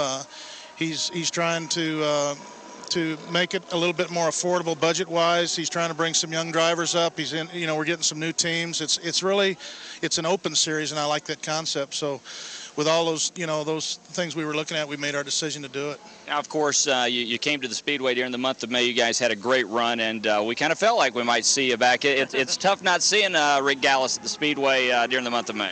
Well, you know, we want to be there. I mean, the Indianapolis Motor Speedway has been a part of our tradition for 14 years, and it just means too much to me, especially after we won it in '92. And I think there's an awful lot of people that feel the same way we do. I have a lot of friends in kart, and I have a lot of respect for the organization, but I also realize that the Indianapolis Motor Speedway, and look at the events we've got here. I mean, this place here is fabulous. The new Texas Speedway is going to be great, and I like oval track racing, and it's something we want to do. Rick Gallis will have Davy Jones driving the car next year, and there is the possibility that they will do a 2-car effort, and then that raises the speculation of perhaps Jamie Gallis, Rick's son, driving that car. Jamie has been very successful recently in the SCCA Trans Am Series. And that just brings up the point about how much of a family sport that this game of auto racing is, and Gary has more on that. Well, Bob, you're indeed right. In fact, when we lose somebody in this sport, we all feel it as we have lost a family member. That was the case with Scotty Brayton's fatality at the Indianapolis Motor Speedway last May. And it is so nice to see his widow, Becky Brayton, back with the family. She is now the PR lady for Menard Racing, and she was with us at New Hampshire and intends to continue in that role. She said, I feel like I'm back with my extended family. And today, one of the team members of Team Menard is Scott's dad, Lee, a former driver himself, and his mom, Jean, is up in the Green Tree Street. So the entire Brayton family here, and we're glad to have those family members back, but we certainly miss Scott. Indeed we do.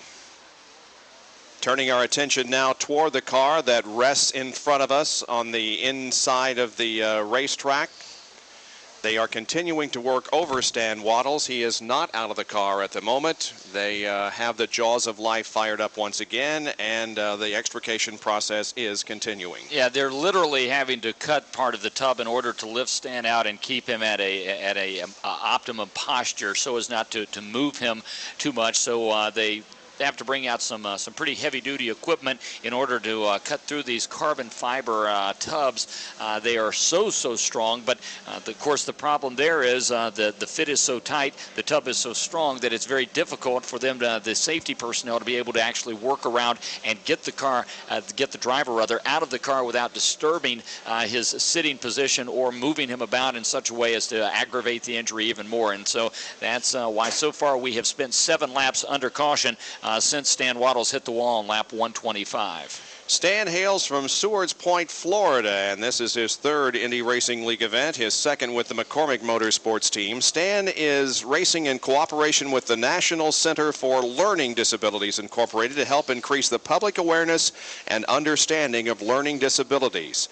Stan overcame childhood dyslexia and is proud to serve as a role model for others. And during this race week here in Las Vegas, he's met with students at the New Horizon Academy, which is a private nonprofit school for bright underachievers, to give them an inside view of IndyCar racing. And we certainly hope that the injuries are not serious to Stan Wattles. Bob, about the only people that can be happy about the number of caution flags that we have seen today and number of laps run under caution are all of those folks who waited in traffic for so long to get in here now. With 68 laps remaining, everyone, it appears, now is safely inside the track, and they're going to have an opportunity to see a good deal of racing here into the afternoon at Las Vegas. Jerry Baker, is that line of traffic decreased since we spoke with you last? Well, I guess every good thing has to come to an end, Bob, and indeed that is the case back here. The guys and gals who were driving these cars are safely inside the track. I was going to say safely inside the track, and I had thought for a moment they might have decided to turn around and go home. I don't know. But yes, so the line is diminished on the interstate out here. They are inside, and as Mike just pointed out, they're still going to see a lot of good laps and a lot of very competitive racing. Yes, indeed they are, and it has been a tremendous crowd that has turned out here today. And if there was any doubt at all as to whether the city and the area around Las Vegas could support a race of this magnitude, all questions were answered today with the huge crowd that has turned out to see this event here this afternoon in bright and hot weather, as is the case in the desert of Las Vegas this time of year. What would you think to estimate, Bob, looking at this huge grandstand? This place will seat in excess of 100,000 people when all of the stands are full, but you've got to wonder if we're looking at a crowd somewhere around 65, maybe 70,000. It's an outstanding crowd here today, and when we've been green, they have been treated to quite a show. Jerry, we're looking down here on the crowd, but you are looking back across. What does the crowd look like to you? See, now, you thought you would be real smart and stick me out here in this blazing hot desert sun, and I would wilt under the pressure, but not so the case today, Bob. This is a magnificent panorama. You guys can't really get the impact of it, but I'm directly across from you in my little forklift over here, and that's the stands. It's difficult to say, but I'd say they're certainly 60 to 75% filled, and they have leaked over into the third and fourth turnover here where they're not supposed to have been. So it's a terrific panoramic view with the mountains in the background, now a helicopter going overhead. And I believe that is the helicopter that went to the hospital just quite a while ago now, but it is landing here at the Speedway once again. And the progress with Stan Wattles is that they still have not got him out of the car. Well, I guess they have now. He has been lifted onto the stretcher, and so now he's going to be put in the ambulance and taken to the infield medical facility. By the way, we understand that the ABC television coverage of this event has concluded now, so we welcome those of you who have been watching the ABC telecast. This is the Indianapolis Motor Speedway Radio Network and will be here until the conclusion. And we pause 10 seconds for your local station to identify itself on the Indianapolis Motor Speedway Radio Network.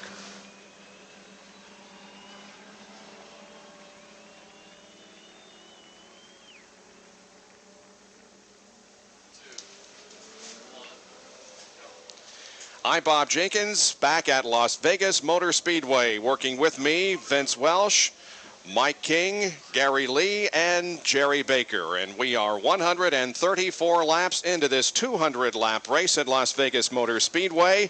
And it has been a very action-packed race so far with far too many crashes, but a lot of good racing while the green flag has been out. Richie Hearn is the leader of the race at the moment, with Robbie Gordon running in second position, Michele Alboreto third.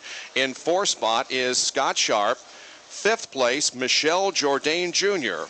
In sixth is Johnny O'Connell. Seventh, Mark Dismore. By the way, 6 cars on the lead lap.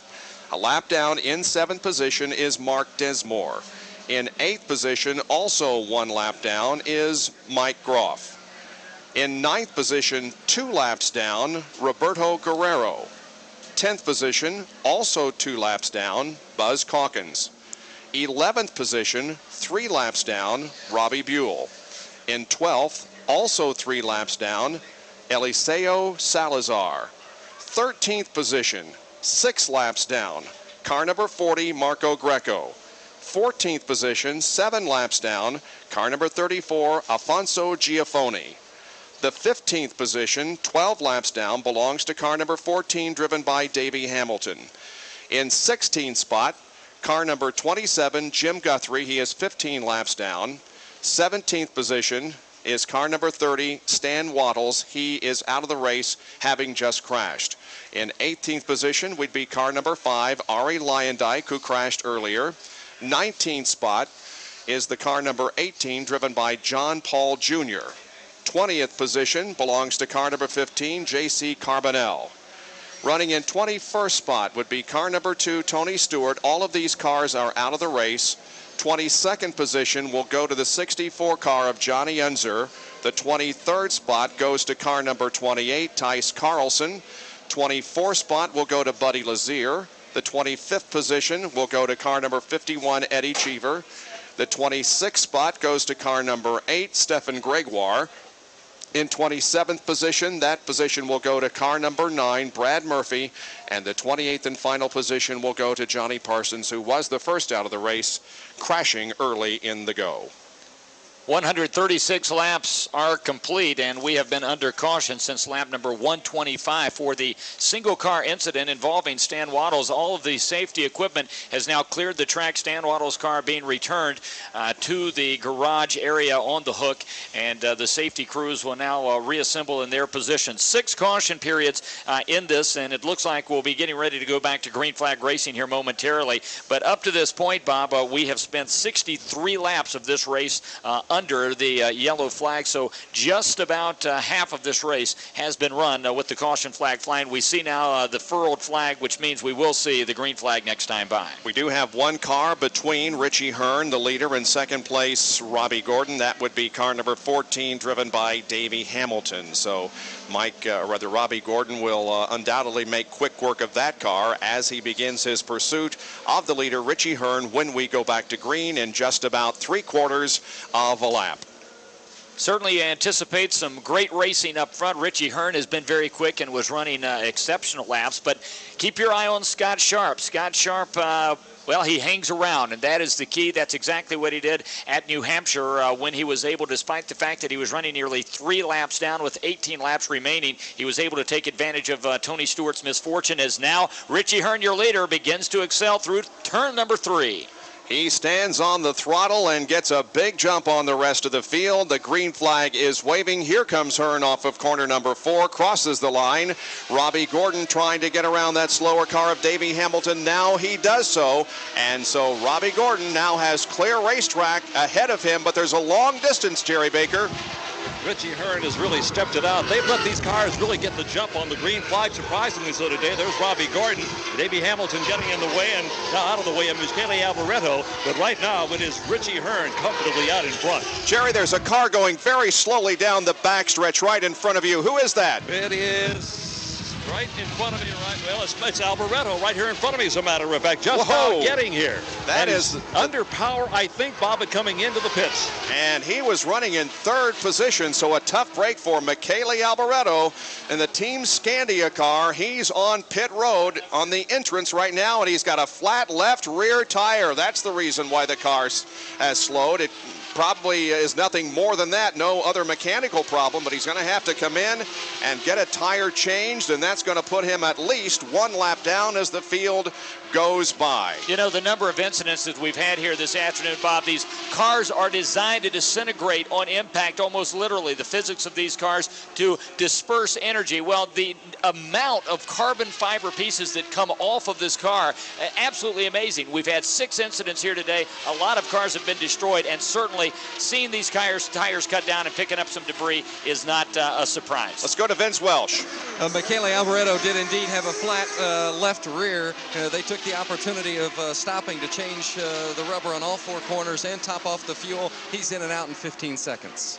He did lose at least 1 and I believe 2 laps, falling back to 8th position. Yes, indeed, that is the case. Alboreto back to 9th position now as the scoring is changing. So Michele Alboreto, who was 3rd in the point standings going into this event, loses 2 laps with a pit stop. Richie Hearn continuing to set the pace here in Las Vegas. Here he comes with no challenge at the moment from Robbie Gordon. Robbie flashes by. The interval between those 2 drivers is just a little more than 3 seconds now, and there's a 6-second interval back to the 3rd place car, and the 3rd place car now is Scott Sharp, and we have heard from his pit area that they're just taking it easy out there. Scott has admitted, or at least A.J. Foyt has been told by Scott Sharp, that this is not a winning car, at least when some of the others are out there. But if the attrition rate continues to be as high as it has been in the first part of the race, indeed Scott Sharp could pull off a very good finish here this afternoon and possibly even win this race. At the moment, though, it's Richie Hearn with 144 laps completed. For those who have never experienced the dizzying excitement of the NASCAR Craftsman Truck Series, now you can. Because on January 19th, 1997, these super trucks stop at Walt Disney World. But you'd better hurry. Tickets are going fast. Call 1-800-822-INDY to reserve yours. That's 1-800-822-INDY. Chevy Truck presents the NASCAR Craftsman Truck Series at Walt Disney World Speedway. These guys really haul. Why do men race? Is it the thrill of the competition or the sudden rush of adrenaline? Is it to hear the roar of the crowd or to test the laws of gravity? Why do men race? Maybe it's to win at Indianapolis. Yeah, that's it. That's why men race. Preserving auto racing's oval track tradition. The Indy Racing League. From Las Vegas, this is the Indy Racing League.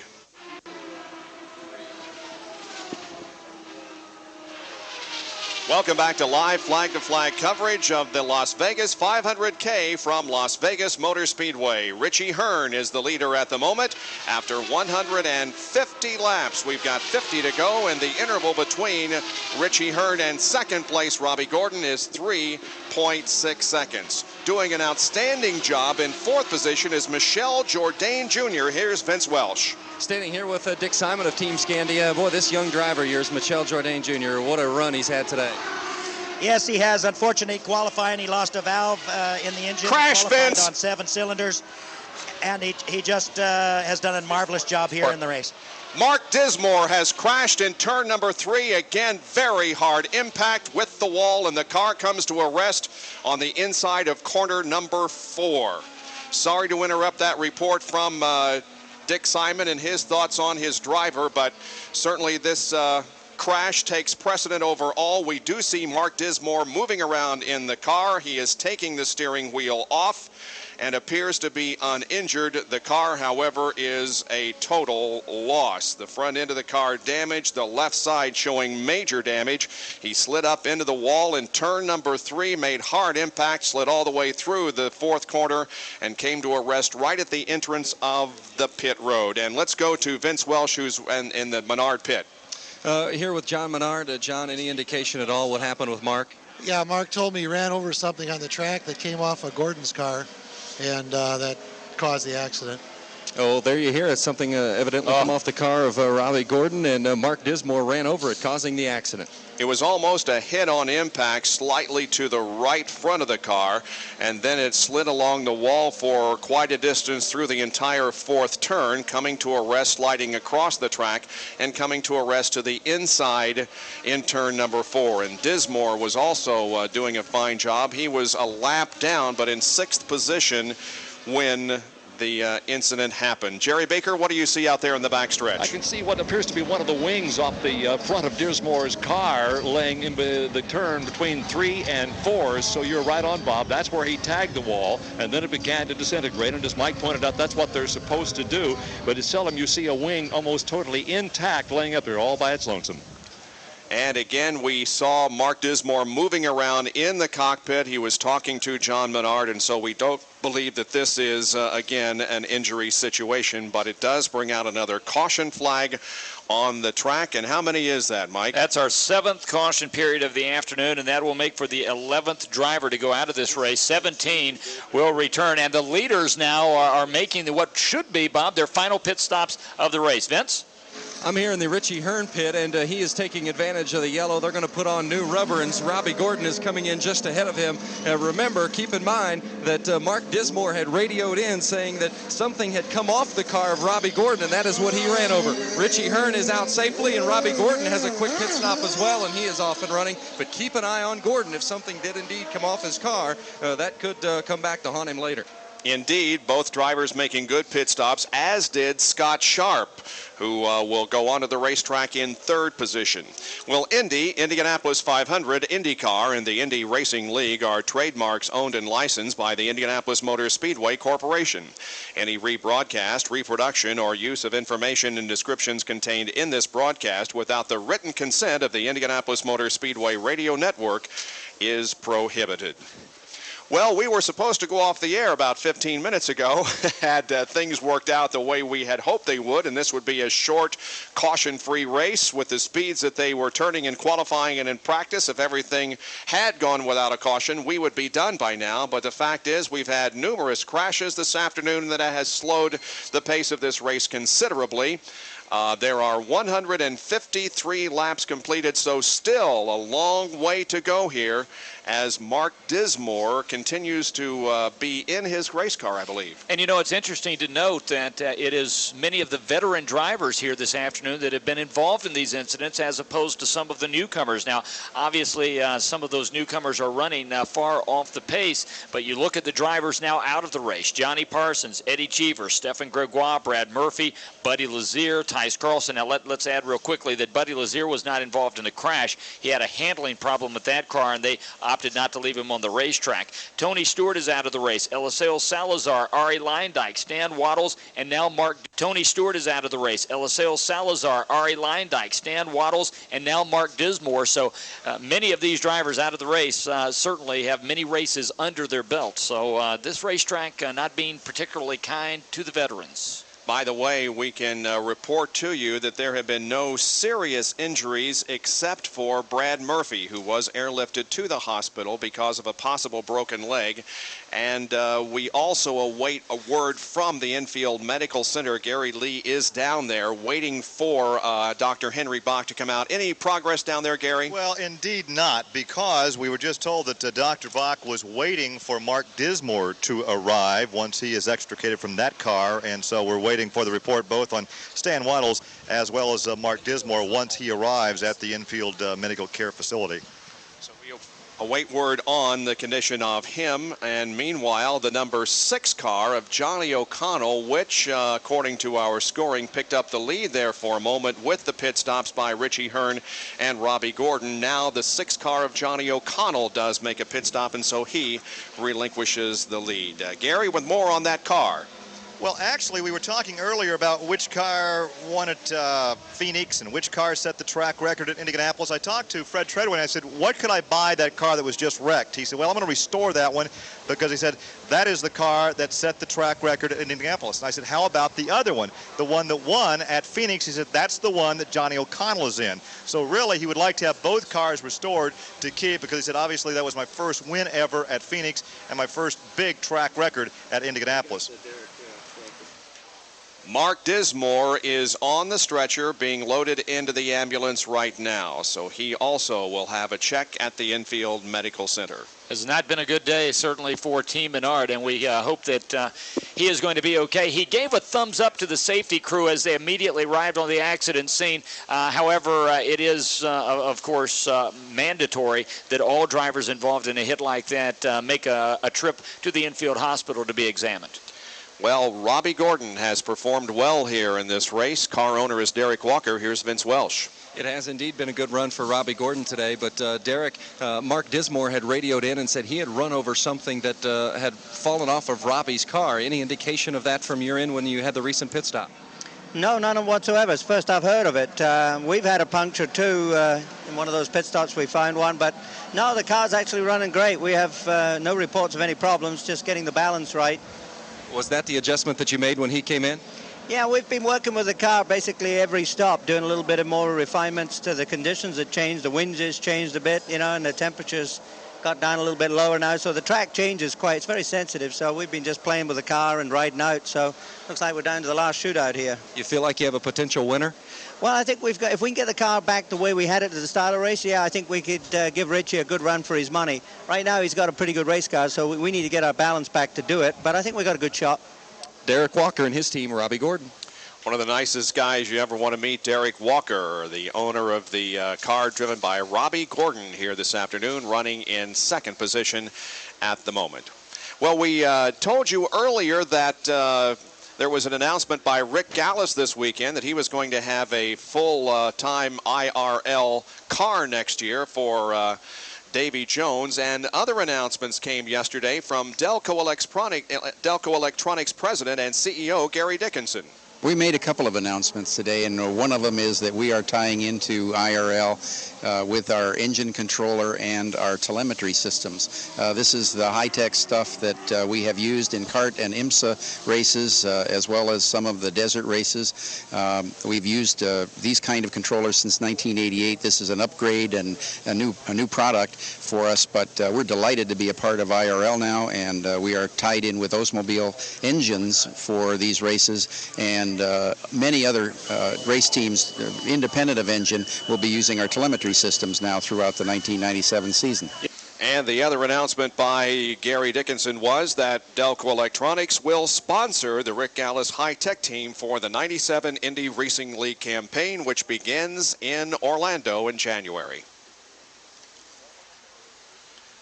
157 laps complete now as the cars continue to make their way around the track on the apron through turns 3 and 4. They're down there because these track safety crews remain cleaning up the mess that was left by the Mark Dismore incident. Once again, the track inspections following an incident like this where a hard hit is made are very, very meticulous to be able to pick up every piece that is absolutely able to be seen, every piece of carbon fiber that has been broken off the car. An update from the medical center in Gary Lee. Well, earlier we had talked about the Dismore son and daughter. Well, his wife Donna is back here, and we can tell you that when Mark arrived on the gurney, he came out of the ambulance, could not look over to his wife because he had the cervical collar around the neck, but he waved to her indicating that he was probably okay, but we'll obviously wait for the medical director to come out and talk to us. Yeah, I don't believe it's a serious injury because he did, of course, have radio communication with John Menard, but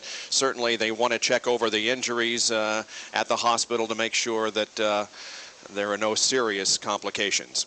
So the track crew has now cleared the area down in corner number 4, and I wouldn't be a bit surprised as this next time around they would be getting the furled flag, indicating one more lap to go. The number of cars on the racetrack, however, is dwindling here in the closing laps. 16 cars remain on the racetrack. Of those 16, 6 of them are still on the lead lap, so the potential for good racing exists, obviously. The pace car still on the track, so it looks like they'll go green. Yes, in fact, the flagman now showing the furled green flag, which means we will see the green flag next time by. Once again, 7 caution periods, and now with this one, the latest update, it looks like we will run this caution period a total of 8 laps. That means we have run 73 of our 158 laps today, Bob, under the yellow. And there are 5 cars on the lead lap. Richie Hearn, Robbie Gordon, Scott Sharp, Michelle Jourdain Jr., and in the 5th position would be the car number 6 of Johnny O'Connell. Those 5 cars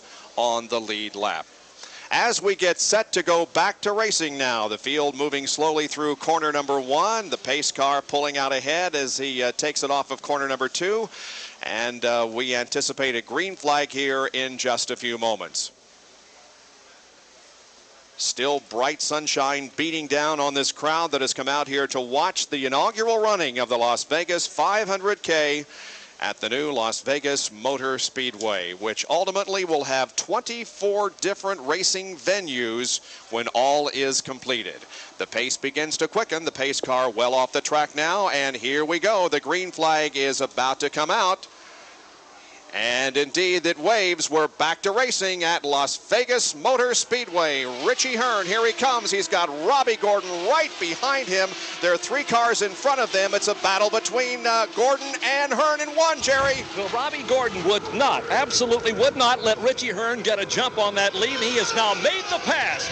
Robbie Gordon has gone around Richie Hearn as they head into number 3. The number 3 position belongs to Scott Sharp. They're back into the triola right in front of you, Bob. Passing a slower car in turn number 4. Hearn has not yet passed that car. It is Michele Alboreto, and now he clears it going into turn number 1. So Robbie Gordon stretches it out just a little bit here. About 5 car lengths separate the 2 in the backstretch once again. They've gotten by most of that lap traffic now. That's been a problem. There were 3 cars up there. The guys just blew their doors off. Robbie Gordon's getting set to make that last and final move around that lap car to get the lead all by himself. He can't quite get it done, though. Robbie Gordon leading this race. We will hesitate to say that, and the caution comes out once again.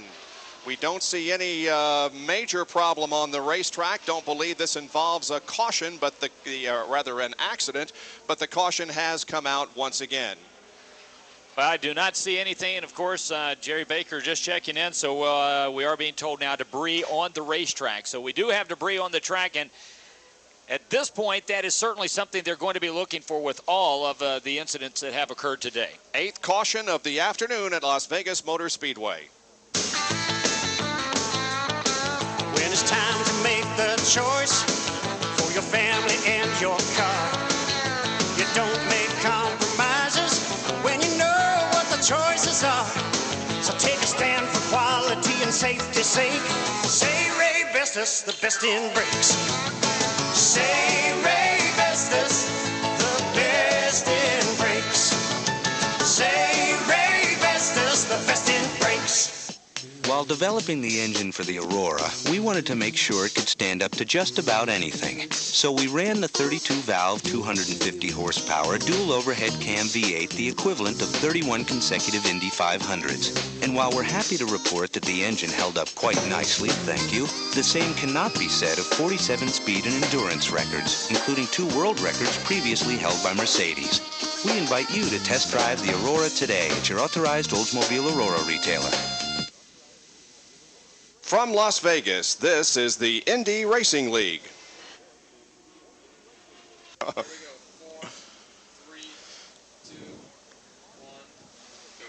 Our 8th caution of the afternoon is about to end. This certainly has been the shortest caution period of the afternoon. It was only for some debris on the racetrack. The pace car is already off the track, and here we go back to competition. Robbie Gordon and Richie Hearn are out front of the field, off of the 4th corner, waiting to see the green. There it is. Racing resumes here. The 3rd place car is actually the 5th on the racetrack. Now make that 4th. That's Scott Sharp as he goes to the high side of Michele Alboreto. Now there's another car between second and third, Jerry Baker. Now it is Robbie Gordon not in front. Here comes Richie. That lap car is going to be blown to the side as Scott Sharp starts to make the move to grab that number 3 spot. Will he get it done? Yes, he will. Scott Sharp goes into number 3 and sets on in chase of Gordon and Hearn. And so there's clear racetrack between third and second now. That slower car was Eliseo Salazar that he did lap there in corner number 3. Back to the lead, we focus our attention on the battle for the front position, as now only about 6 car lengths separate the first and second competitors. Robbie Gordon having the advantage over Richie Hearn at the moment. 166 laps have been completed, make that 167 now. And the last lap was turned by Robbie Gordon at 213.9 miles an hour, so it's still a very quick pace, but the interval between first and second is lessening. As a matter of fact, Richie Hearn is right there with the heat on Robbie Gordon. We watch him come through corner number 4 and into the tri-oval. Hearn decides to go to the outside after making a fake to the inside. He got way up high on the racetrack, couldn't pull off the pass, and has to fall back to second. Or is he going to make another bid, Jerry? He dropped down to the inside. He makes the bid. They come in front of me side by side. Into the number 3 turn they go. Inside, it is Richie Hearn. He was going to get the move made. He will grab the lead away from Robbie Gordon. Hearn goes back to the lead. Let's go to Gary Lee at the update. The IRL medical director, Dr. Henry Bach, has just walked outside the medical facility. First, an update on Stan Waddles. Stan Waddles is going to be going shortly down to the University Medical Center for some x-rays. He's awake and alert and stable. He's complaining about some pain in his shoulder and his back. And how about Mark Dismore? Mark Dismore also has some left hip pain. He's otherwise awake and alert and in good condition. He's also heading down for x-rays. Thank you, Dr. Bach. And Scott Sharp, the third place car, is in the pits. Not only that, he is unstrapping himself and crawling out a tough break, Vince Welsh. Standing here with A.J. Foyt in a very disappointed team as Scott Sharp had moved his way up. What's the problem, A.J.? Well, it looks like we lost the right front wheel bearing. We were pushing quite a bit all day, but that's what it looks like happened. You were starting to move your way up the field, though. Well, we was playing the strategy like we wanted to, and we was going to go ahead, for broke there. We knew we had enough fuel and all that, but that's racing. You got to take the good with the bad. Best of luck to you. A.J. Foyt and Scott Sharp out of the race. Indeed, the points leader in the Indy Racing League going into this event has dropped out of the race here with 171 laps completed. Richie Hearn has taken over the lead once again from Robbie Gordon and now stretches out the advantage quite a bit. But again, it could be just the situation where Robbie Gordon is kind of cooling his heels and waiting for the laps to pass before he makes another run on first place. But that's certainly not to take anything away from Richie Hearn, because that car and team and driver have been superb here this afternoon. Certainly have, and right now this is a 2-horse race. Richie Hearn, obviously the faster of the 2 cars out front, but Robbie Gordon, well, he's a strategic type driver, and right now he runs in second place. Maybe going to let Richie use up the car just a little bit with 173 laps remaining, Bob. I don't think obviously we'll see any more stops in this one. So if we remain green for the final 27, we can see some interesting strategy play out here between these 2 drivers. The Indy Racing League would like to thank the following official sponsors for their support of the league through various sponsor programs: Pennzoil, the official motor oil of the Indy Racing League; Aurora by Oldsmobile, the official pace car of the Indy Racing League; Featherlight Trailers, official trailer of the IRL; and Stoops Freightliner Trucks of Indianapolis; and True Value Hardware, the official hardware stores of the Indy Racing League. It is an interval of 1.6 seconds between first and second position. And the speeds vary according to the amount of traffic that is ahead of the leader. The leader, Richie Hearn, has been everywhere from 211 to 215 miles an hour in the last several laps. All that dependent upon whether he has traffic ahead of him. He is moving nicely now through 3 lap cars. Here at the line, he goes to the inside and passes Marco Greco. And by the same token, Robbie Gordon is making his way through the lap traffic. Now 1 car separating first and second. No, not anymore. Gordon to the high side, and now there are no cars between first and second position, but again, just about a second interval between the first 2. Young Michel Jourdain Jr. continues to run a good, clean race. He is shown now in 3rd place, while Johnny O'Connell runs in 4th place, but O'Connell just about a half lap behind the leaders. I don't think I've ever been able to get this story out because every time I start it, something happens. Let me tell you again that we hesitate to call this Robbie Gordon's last IndyCar race because he has indicated that he wants desperately to run the Indianapolis 500, and he will be there in 1997. Oh, and he has a problem coming off of corner number 4. Well, the story did it again, Bob. I'll be darned. The engine apparently has let go in that car because a big plume of smoke is showing from the rear end of the machine. Just as he came off corner number 4, something happened in the engine, a big plume of smoke. He got the car up high on the racetrack and kicked up some dust, and I thought, well, maybe he was just high there coming off the corner. But no, indeed, it is a mechanical problem because the car has slowed dramatically. Robbie Gordon is going to run Winston Cup racing next year for Felix Sabates. End of story. He'll be at the Indianapolis 500. And it did not bring out a yellow flag, so no yellow flag brought out by the blown engine, and Richie Hearn now pulls away. Let's go to Gary Lee. Well, Derek Walker, the team owner, it looked like your last race together with this driver was going to put you in victory lane, but obviously mechanical woes, and you're not going to be a spectator. Yeah, we just got a flat, so we're going to have to take care of that and try and get back out again. Just a flat? It's not an engine problem? Either a flat or it's a wheel bearing. Ah, so it's not the engine problem after all. So they're waiting for him to come in to check out whether it's a flat tire or a bearing problem. He's locking him up. He is in. He looks over to the crew and shakes his head no. He's pulling the steering wheel off. He turned his hands skyward as if to say, it's all I can do, guys. You can see the sadness in the eyes as you look through the helmet because obviously they had a shot at winning this thing this afternoon. And so Derek Walker takes the headsets off. He's about to jump off the scoring stand over to the wall, off the wall, and momentarily we'll have a chance to slide in and maybe get a comment from Robbie Gordon. Well, I was a little premature possibly in telling you that it was an engine problem, but it certainly is some type of mechanical problem that has eliminated the car of Robbie Gordon. So Michel Jourdain Jr. now picks up 2nd position. He is almost 11 seconds behind the leader of the race, Richie Hearn. In fact, that translates to just about a half lap, if not, just about a half a lap. So Michel Jourdain Jr. now running in 2nd. Gary? Car owner, car driver along the pit wall conversing. Robbie, it looked like you were headed for victory lane. What happened? We were riding with him all day long. We just didn't want to push it. I got by him there for a while. Derek said, okay, go ahead and run. And then when I got by him, he said, okay, we know we can get by him. So let's just back up a little bit and, ride along. We got 30 laps to go or something. Lost a right rear wheel bearing. What a bummer because this car was really, really working good today. Well, you're a veteran racer in the desert, but not exactly when the desert is on a paved track. How slick was it out there? It was a good race. Unfortunately, we didn't get a lot of green laps in. We did the best job we could, and this is where we ended up. But we'll come back and do it again at Indy. Spin it 4, big hit in 4. See you at Indy. Another problem on the racetrack. Car is upside down in corner number 4, rolling on its side down through the trioval, and will come to a stop just past the start-finish line. We do not have an idea as to who it is because the bottom side of the car is showing to us right now. But we do have a car upside down. It is Johnny O'Connell. Johnny O'Connell's car. The red flag has come out, and the race has been halted. This incident occurring off of corner number 4.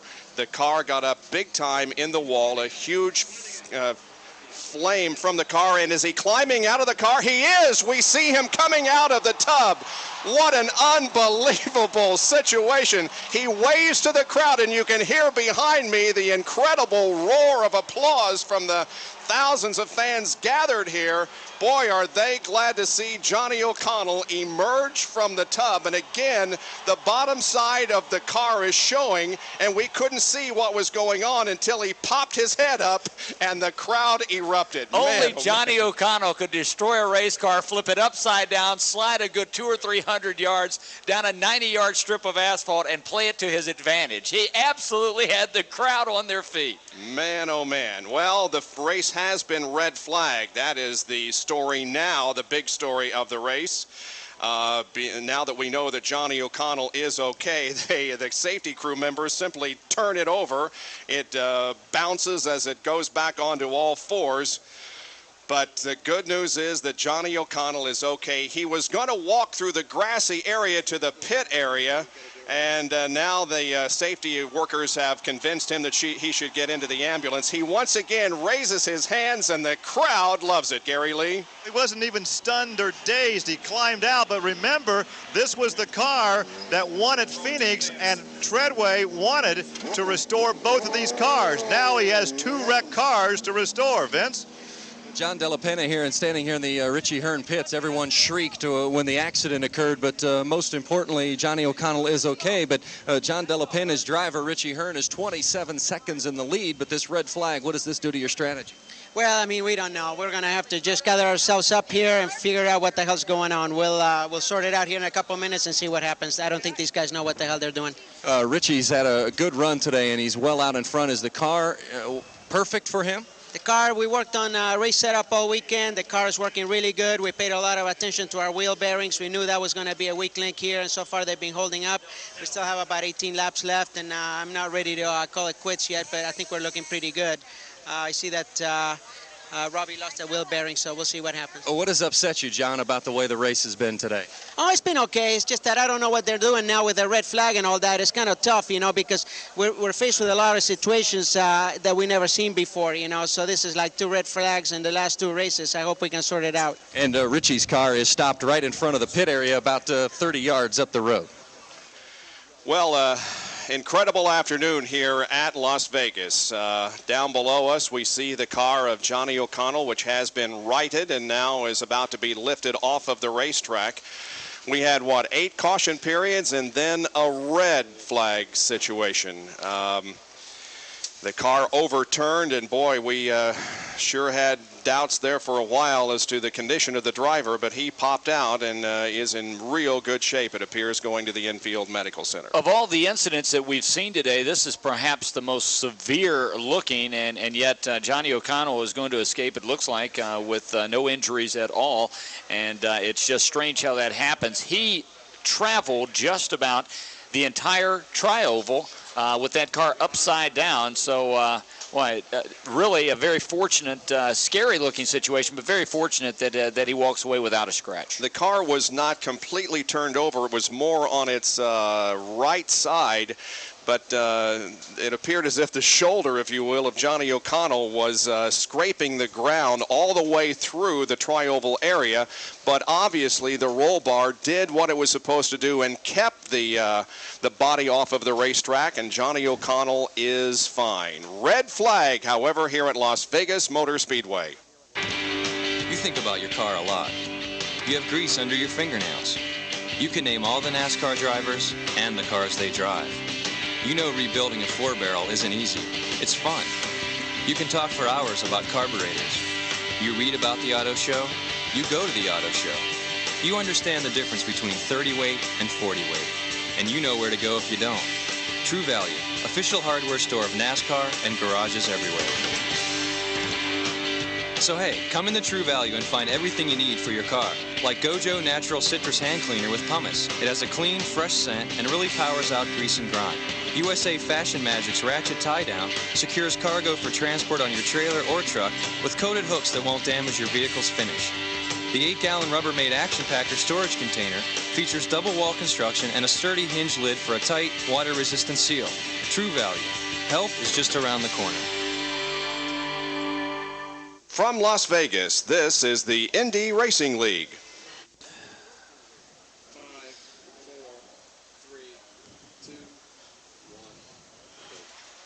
The Las Vegas 500K is under a red flag situation with 15 laps to go. The red flag brought out by an accident here in the tri-oval involving Johnny O'Connell. The car upside down slid through the tri-oval, and everybody held their breath here in the main grandstand, and all of a sudden Johnny O'Connell's head popped up, and he saluted the crowd. The crowd gave him a tremendous round of applause, and Johnny O'Connell escaped that very bad crash in good condition. We have had 8 caution periods and make it 9 counting the red flag. Richie Hearn took over the lead with the pass on Robbie Gordon on lap 168, and he has led the last 17 laps. So we are red now with lap 185 being shown on the board. Here are the drivers that are out of the race at this point. Johnny Parsons was the first to go out after losing an engine in 3 and spinning the car and hitting the wall in 4. Eddie Cheever, Stephen Gregoire, and Brad Murphy all involved in an incident a little later in turn 2. It came on lap number 28. Brad Murphy was taken to the local hospital here, University Medical Center, and we were told that he's suffered a possible broken femur. Buddy Lazier's car went out with a handling problem. Tice Carlson was involved in the crash on lap 54. Tony Stewart, a crash on lap 77. And these were all in turn 2, by the way. Ari Leindyke went out on lap 106, also a crash. Eliseo Salazar had some problems, and he went out but was not involved in a crash. Stan Waddles, a crash in 4. Mark Dismore, a crash in 4. Scott Sharp had problems, and I believe it was a wheel bearing they lost, the right rear wheel bearing. Robbie Gordon as well, losing a bearing, and Johnny O'Connell with the crash here through the tri-oval. So we have 14 cars remaining on the track. 14 drivers are out of this race. And we have 15 laps to go. Well, let's go over to the backstretch and find out what Jerry Baker is doing over there. Jerry, you still awake? Well, what I was doing was eating an apple. I want to know the honest truth about it. Okay. But just kind of watching the people over here. It's and we also got a nice surprise a while ago, Bob. For whatever reason, they're running some water trucks through here that are wetting down the roads, and the wind as strong as it is. I got a real nice shower just a few minutes ago, so I'm very comfortable right now. Cooled you off a little, huh? Yes, sir. You know, I would imagine that sometime in the near future they did a huge job of putting in some sod here in the tri-oval in front of us, but I'm sure that when we come back here next year, and it's probably going to be long before then, something is going to be done to either pave or put grass in these areas in which the dust does kick up, and we're not going to have to worry about that next year. Let's go to Vince Welsh. Interesting development with Richie Hearn's team. When he came down to pit road and actually stopped before getting to the pit due to the red flag, his crew raced to the car and took the side pods off the car immediately. I'm told that they wanted to let the heat escape from the car because they were fearful that it would overheat, which is exactly what it did at Loudon when the red flag came out because of the rain. Richie Hearn was running second at that time, but the car overheated in the pits, and when they took it back out, the engine soon went thereafter. But they're trying to use some preventative maintenance today, so they had those side pods off immediately. They've made no adjustments to the car. They say they're running very smooth and very fast. And let me explain what's going on. We have an army of track workers on the tri-oval area, walking it and making sure that every small piece of debris that was scattered by Johnny O'Connell is off the racetrack. We have told you this many times before during the afternoon, but these cars sometimes explode when they hit a wall, and that's the way they are built, so that they will take the impact instead of the driver. But boy, it sure does scatter debris, and so we have probably upwards of 25 men out on the racetrack right now simply walking through the tri-oval looking for debris. Gary Lee.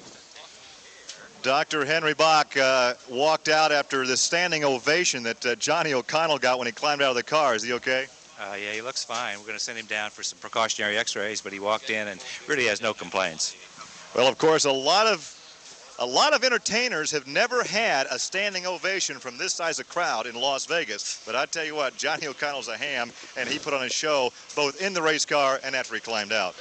Johnny O'Connell is a red-headed man, and when he took the helmet off, that red hair was just blazing in this Las Vegas sun, and he was showing the crowd everything that he could, and they were certainly appreciative of the fact that he was okay after that really rough ride down through this area of the racetrack. Well, let's, while we're under this red flag period, give you the full field rundown at the end of 180 laps, and we are at the 185 mark at the moment. Here's the way they were scored after 180 laps. Richie Hearn, your leader, Michel Jourdain Jr. running second. Johnny O'Connell was shown in that third spot. Robbie Gordon was fourth, and Mike Groff fifth. Roberto Guerrero sixth, Buzz Calkins seventh, Michele Alboreto eighth, Eliseo Salazar ninth, and Robbie Buell 10th. Marco Greco Marco Afonso Giafone, Scott Sharp, Davey Hamilton, and Jim Guthrie fill out the 11 through 15 spots. John Paul Jr., Mark Dismore, Stan Waddles, and Juan Carlos Carbonell, 16 to 20. Tony Stewart was 21st. Johnny Unser shown in the 22nd spot. Then Tyce Carlson, Buddy Lazier, and Eddie Cheever, Stephen Gregoire, Brad Murphy, and Johnny Parsons. That's the way the 28 cars were scored through 180 laps of competition here at the Las Vegas Motor Speedway. 185 laps are now complete. 15 laps remain as we remain under a red flag condition. But the crew is making progress here in the Tri-Oval, and it appears as if before too much longer we will get this race underway. Meanwhile, let's go back down to Gary. You know, I have not spent this much time at the hospital since my appendectomy 23 years ago, and it's a long walk from the medical center. You know, I have not spent this much time at the hospital since my appendectomy 23 years ago, and it's a long walk from the medical center back to the pit lane, which I'm making right now. Quick observation, though, customarily, when a car falls out of the race, the crew packs up all the gear in pit lane, the refueling tank, you know, the scoring table, and their tool chest. And we've had so much attrition that the pit area is looking like a ghost town. There are more vacant pits than we have pits with equipment in it. And there's a steady parade of service equipment from the pit lane back to the haulers in the garage area. Indeed, there aren't very many cars out there, and there are certainly a lot of open spaces down there in the pit area. Now they're working now up in the area just off of corner number 4 to make sure all the debris is up off the racetrack. So it's going to be a while before we can get going once again. Let me correct something that I had said earlier. I had earlier reported that Eliseo Salazar was out of the race. He did spend some time in the pits, and they were working on his car. But Eliseo Salazar back out on the track and will be back out when we retake the green flag here. So Eliseo Salazar not out of the race, will be back on the track in car number 7 for Team Scandia. Next year, the Indy Racing League will go to a new formula, both engines and chassis. Race car manufacturers Dallara of Italy and G-Force of England unveiled their respective 1997 Indy Racing League chassis last night at the Grand Ballroom of the MGM Grand Hotel. Both the Dallara and G-Force chassis are carbon fiber and composite materials in a monocoque design with ground effects aerodynamics and an air box or an air intake that will be above and behind the cockpit. And that is going to be something that we haven't seen in IndyCar racing for a number of years, but that is certainly one of the things that will catch your eye when you see these new cars that will be racing next year. The new engines, the Aurora V8 by Oldsmobile and the Infiniti Indy, were also presented publicly for the first time. An Aurora engine was installed in the G-Force car, while Infiniti had its new engine on a display stand. On-track testing of the new cars, which was announced in early April, expected to commence by late October. Well, they are beautiful race cars. Certainly very impressive last night. John Biddlecombe and Mr. Dallara unveiling the machines. A great atmosphere there at the MGM Grand last night. Quite a unique setting as it was pitted Dallara versus G-Force, the Aurora versus the Infiniti in a boxing type setting, and it was a lot of fun, and certainly thousands turned out for the unveiling. A packed house. In fact, they had to turn people away. There were so many folks interested in seeing what kind of cars would be competing next year in the Indy Racing League. As far as differences that you will be able to see, that air induction box above the driver's head is the most obvious thing, but the tub will be constructed taller on either side of the driver's head. The tub will be wider. The exterior grows from 16 to 19 inches and the interior from 11 to 14 inches. There will be a slightly longer cord length on the rear wing, and the fuel tank for the cars next year will be reduced from 40 gallons to 35. And many of these new innovations are, of course, in the interest of safety. The taller tub construction on either side of the driver's head will provide more protection, and the wider tub will also allow more anti-protrusion protection. Let's go back down to Gary Lee. Well, as long as the officials don't throw me out, I'm going to try to get a word with Richie Hearn as he's tucked under an umbrella trying to stay cool. How hot is it in the cockpit? Well, it's not too bad right now because there's a little bit of breeze, but my adrenaline's pumping so high that I don't even notice it, so it doesn't really matter. This has to feel like an endurance race out there. Yeah, it's been a long day, and there's quite a few incidents out there. It seems like I'm always right behind it, but I hope we can hold this together for the next 18 laps and pull off a win here. Let me jog your memory back to April at Phoenix. You were leading on a restart. I heard you just kind of sigh there. You know what I'm going to ask. You were leading, lit up the turbocharger, and spun. Obviously, you learned from that, so that won't happen again here. Yeah, you definitely learn from your mistakes, and that was something I wasn't really prepared for, but I've done a few more since then, so I don't think that'll happen again. This is the second straight race we've had a red. Last time, of course, Mother Nature at New Hampshire. What does it do to the psyche of a driver when you're out there leading, the red flag comes out, and you have to just sit and wait? Well, I mean, if you have a problem, it's good because you can come in and fix it, but if you're running as well as we are right now, it's kind of a delay, and so, we just hopefully the car will stay together like it has been, and we can pull this off. We've had so many altercations out there. We've talked to a number of drivers about track conditions. What are the latest track conditions at the time the red came out? Well, I mean, for me, the track's been great all day. I knew we had a good race car this whole weekend, maybe not the fastest car in qualifying, but a good race car in traffic, and that's been proven today. But, I see a lot of people, hitting the wall. I don't really know. Maybe they're just running a little bit less swing than we are. I'm not sure. Stay cool and good luck and have some fun out there. Thank you very much. All right, so the emergency crews are now leaving the track and will vacate the hot pit lane and go back across the wall. And we should be getting the command to restart engines here in just a few moments, we would assume. As a matter of fact, yes, that command has just been given. And so we're going to get this race completed here in the next few minutes. 15 circuits remaining. Richie Hearn, only 25 years of age, hailing from Canyon Country, California.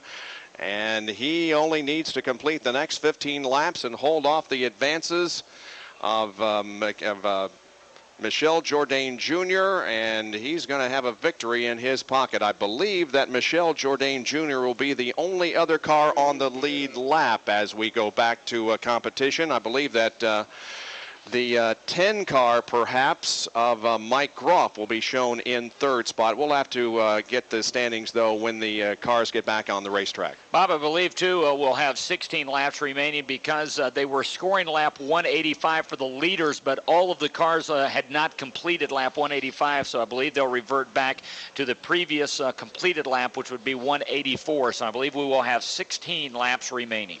Well, it appears as if all the cars have been restarted. Yes, indeed, that is the situation. The last car pulling off of the pit road right now. And I assume that they will go maybe one lap to get the tires heated back up. They'll go 2 laps, I'm being told, to get the temperature of the engines back up and the tires heated back up, and then we will go back to competition. So, Jerry Baker, the break is about over for us. Yeah, and I'm just getting comfortable, too, by golly. Just in front of me now, right now, Richie Hearn. Here's the car 22, Michel Jourdain. Mike Groff in car 10, Guerrero going by, Michele Alboreto.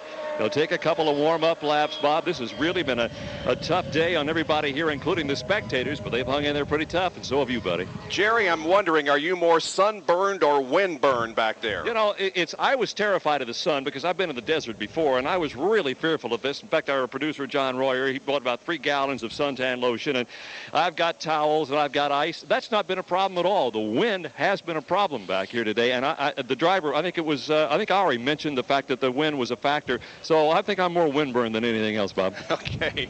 Well, hang in there. We only got 15 more laps to go, and we will have this thing wrapped up. It has been a very long afternoon for everybody here, but it has also been, as we have indicated, a very exciting race when the green flag has been out for any length of time. So when we get set to take the green flag, here are the drivers that are out of the race. Cars out of the race with 14 laps remaining. Johnny Parsons, Eddie Cheever, Stefan Gregoire, Brad Murphy, Buddy Lazier, Tice Carlson, Juan Carlos Carbonell, Tony Stewart, Johnny Unser, Ari Lyondike, Stan Waddles, Mark Dismore, Scott Sharp, Robbie Gordon, and Johnny O'Connell as the lights go off on the pace car and we get set for the final string of laps here at the Las Vegas Motor Speedway. Pace car is in the warm-up lane. Richie Hearn has command of the field, and he is on the accelerator already, working around corner number 4. Here he comes on to the trioval. Green flag is waving. Michel Jourdain Jr. may have something for him.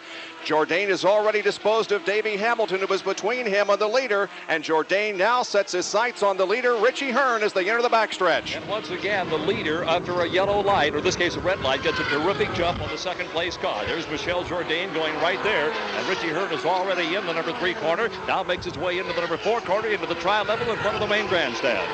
And we talked about how Richie Hearn is only 25 years old. Michel Jourdain Jr. is not yet, he just turned 20 years of age. His birthday was September 2nd, and he is running in second position here in this race with 13 laps to go. There is a 1.8 second separation between first and second position, and that does not appear to be lessening any, as Richie Hearn is able to stay that far ahead of Michel Jourdain Jr. But a great show by this young man here at Las Vegas today. In fact, Richie Hearn able to lengthen that by 2/10 that time around, so it is now a 2-second differential between your first place Richie Hearn and second place Michel Jourdain. And Jerry Baker in the backstretch. Just a comment, Bob. You recall that back in June when they came in here to test this speedway, it was Richie Hearn who was the fastest driver here at 222 plus miles per hour. So the fact he's performing well today may go back to what he did back in June. Indeed, that was the situation in the June testing. Of course, the fastest lap ever turned here will have to go to Arie Luyendyk, but that was not official. But Luyendyk did turn a lap at 229 miles an hour on Friday afternoon. There are 10 laps to go in the Las Vegas 500K. 190 completed. The interval between first and second position, as we wait for the scoring to change, is now still about 2 seconds, 2.1 seconds. So Richie Hearn is on his way to victory if he can keep it together now for another 9 laps of racing. As Richie said, his adrenaline was really pumping as they sat in the pit lane during the red flag time. You know, this young guy certainly wants to see the checkered flags. Looked like we were going to have a great duel in the final laps between he and Robbie Gordon, but Robbie losing the wheel bearing, so you know Richie realizes that it's not over till it's over, and Michel Jourdain Jr. seems to be closing ground just a bit as they make their way onto the tri-oval. It's still just about a 2-second interval between the two. There is Hearn, and there is Michel Jourdain Jr. Richie Hearn's best finishes in Indy Racing League competition. He finished 4th at Phoenix. He finished 3rd in the Indianapolis 500. He was 14th at New Hampshire. He was 19th in the first race at Walt Disney World Speedway. Let's see if Richie Hearn can pull off the victory here this afternoon. He's in turn 4 once again. This completes lap number 193. There are 7 to go in this race, and it's still a 2-second interval between the two. Richie Hearn brings the car off of corner number 2 onto the backstretch. He's quickly down the backstretch. His last lap was 217 miles an hour, so he has certainly not let off that accelerator. He is on the gas and trying to hold off Michel Jourdain. John Paul Jr., meanwhile, makes a pit stop and comes in with just 6 more laps to go. He's gotten that work completed, whatever it was, and now is going down pit road once again. It's 1.8 seconds now separating first and second position as Hearn completes lap number 195. 5 laps remain for young Richie Hearn, and once again it is now a 1.7 second differential. So Michel Jourdain Jr. clipping a little bit of time, 3/10 that last lap, but he's not going to have enough time if that's all he can trim in the final 5 laps of this race. It's 1.4 second separation, and now with 4 laps completed, it could be that Richie Hearn will have to maneuver through some traffic here before the checkered flag comes out. So that's something that we're going to watch. Let's follow Richie around for these last 4 laps. Jerry, he's approaching you. Richie Hearn just setting his sights on the back straightaway. There he is right there. Here comes the car right behind him. Michel Jourdain. He picked up about 2/10 of a second the previous time around. They're in the number 4 turn. They're over in the front of the grandstand, Bob. He crosses the line, and now 3 more circuits to go for Richie Hearn. Setting the car into turn number 1 once again. Still the same interval separating first and second position down the back stretch. Laps go by very quickly here. That last lap, Michel Jourdain Jr. was a little bit faster than Richie Hearn, but the interval only dropped to 1.5 seconds. There's lap number 198, and there are 2 to go in the Las Vegas 500K, Jerry. Richie Hearn makes a nice smooth move into that number 2 turn that's been so disastrous for so many drivers today. Comes up on the slower traffic. The slower traffic moves to the inside. Hearn goes to the outside. There's the car right behind him, though, of Michel Jourdain. He has not given up the ghost yet. Out of number 3 into number 4 into the tri-oval and Bob. And the white flag comes out. 1 more lap to go for Richie Hearn, and he'll have his first victory in the Indy Racing League. Jerry.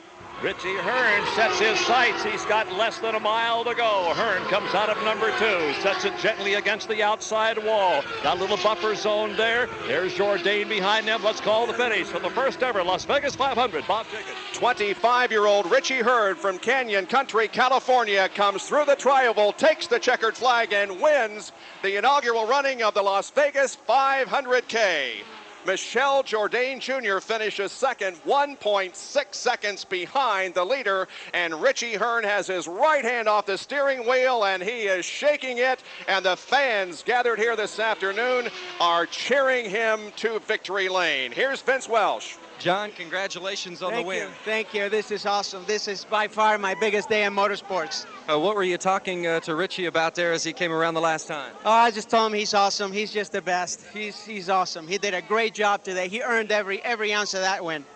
Does this make it a little sweeter since this is your last race in the Indy Racing League, Well, a league that has really allowed this race team to grow and develop and gain a lot of exposure from the worldwide media? Well, I agree. I think, you know, we owe a lot to the IRL this year. That we certainly got a lot of exposure for not only for Richie, but also for our sponsors, Ralph's Food for Less, and all the people who supported us all this year.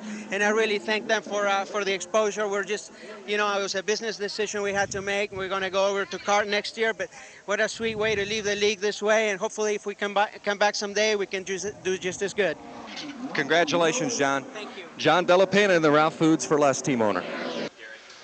And so Richie Hearn has arrived in victory lane. We're going to be going down to Jack Arute of ABC Television, who will be doing our winner interview for us along with the ABC television coverage. We can, however, see Richie Hearn did not elect to stay in the car. He jumped out immediately, and also Michel Jourdain Jr. is out of his car, and he is being congratulated by team members on an outstanding performance here this afternoon in running in second position.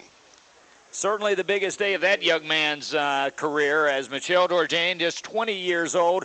It looks like he has won the race by the reception that he has received, but certainly the man who is going to receive the big trophy and the big check is Richie Hearn.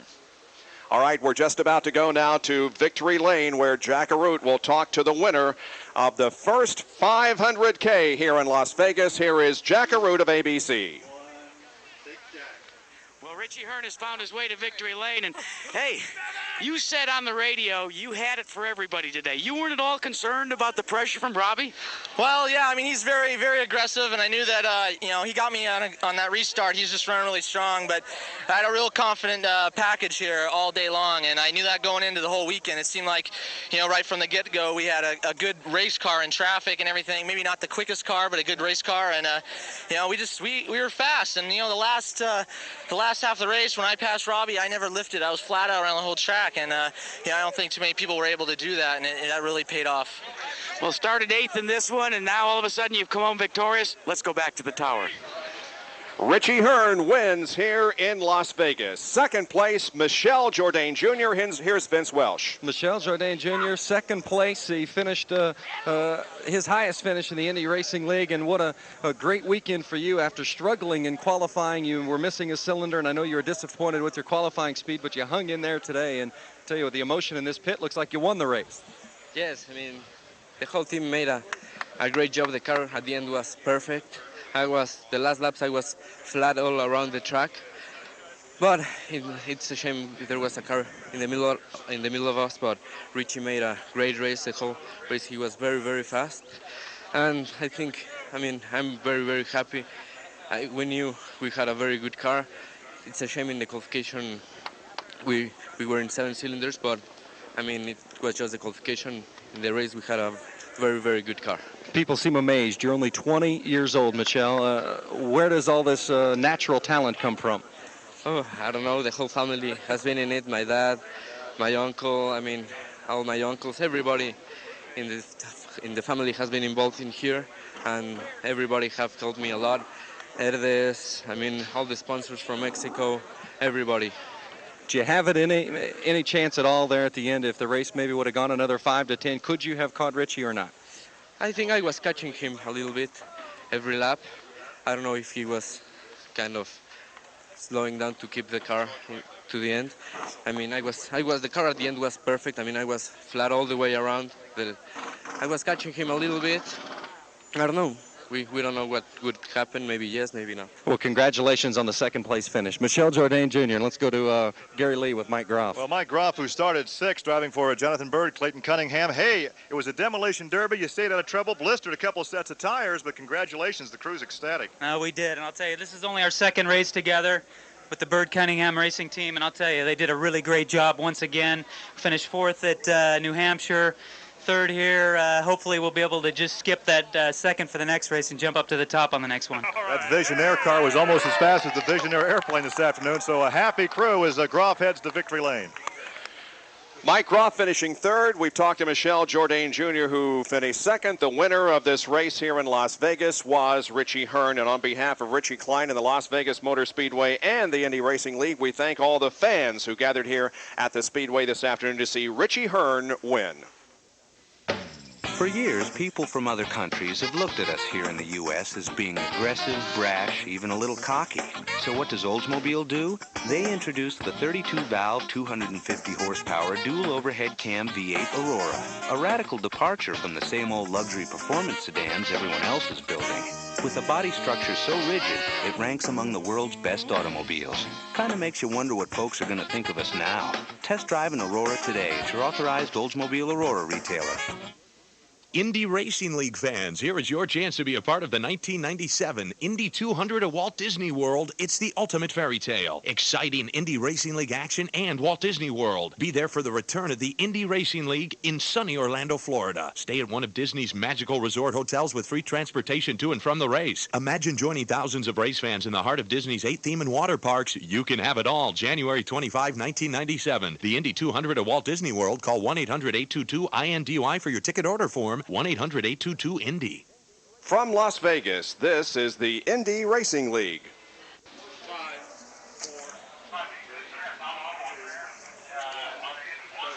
Back at Las Vegas Motor Speedway, where the race has come to a conclusion, Richie Hearn, the winner. Here is Mike King with the rundown. Richie Hearn, your winner. He took the lead from Robbie Gordon on lap 168 and led the final 32 circuits. So Richie Hearn picks up career win number 1 in the Indy Racing League. Michel Jourdain Jr. was 2nd. Mike Groff, a great run, was 3rd. Roberto Guerrero was 4th. Michele Alboreto, another fine showing, finishes 5th. He was, however, 3 laps down. Buzz Calkins was 6th. Eliseo Salazar finishes 7th. Robbie Buell, Marco Greco, and Afonso Giaffone.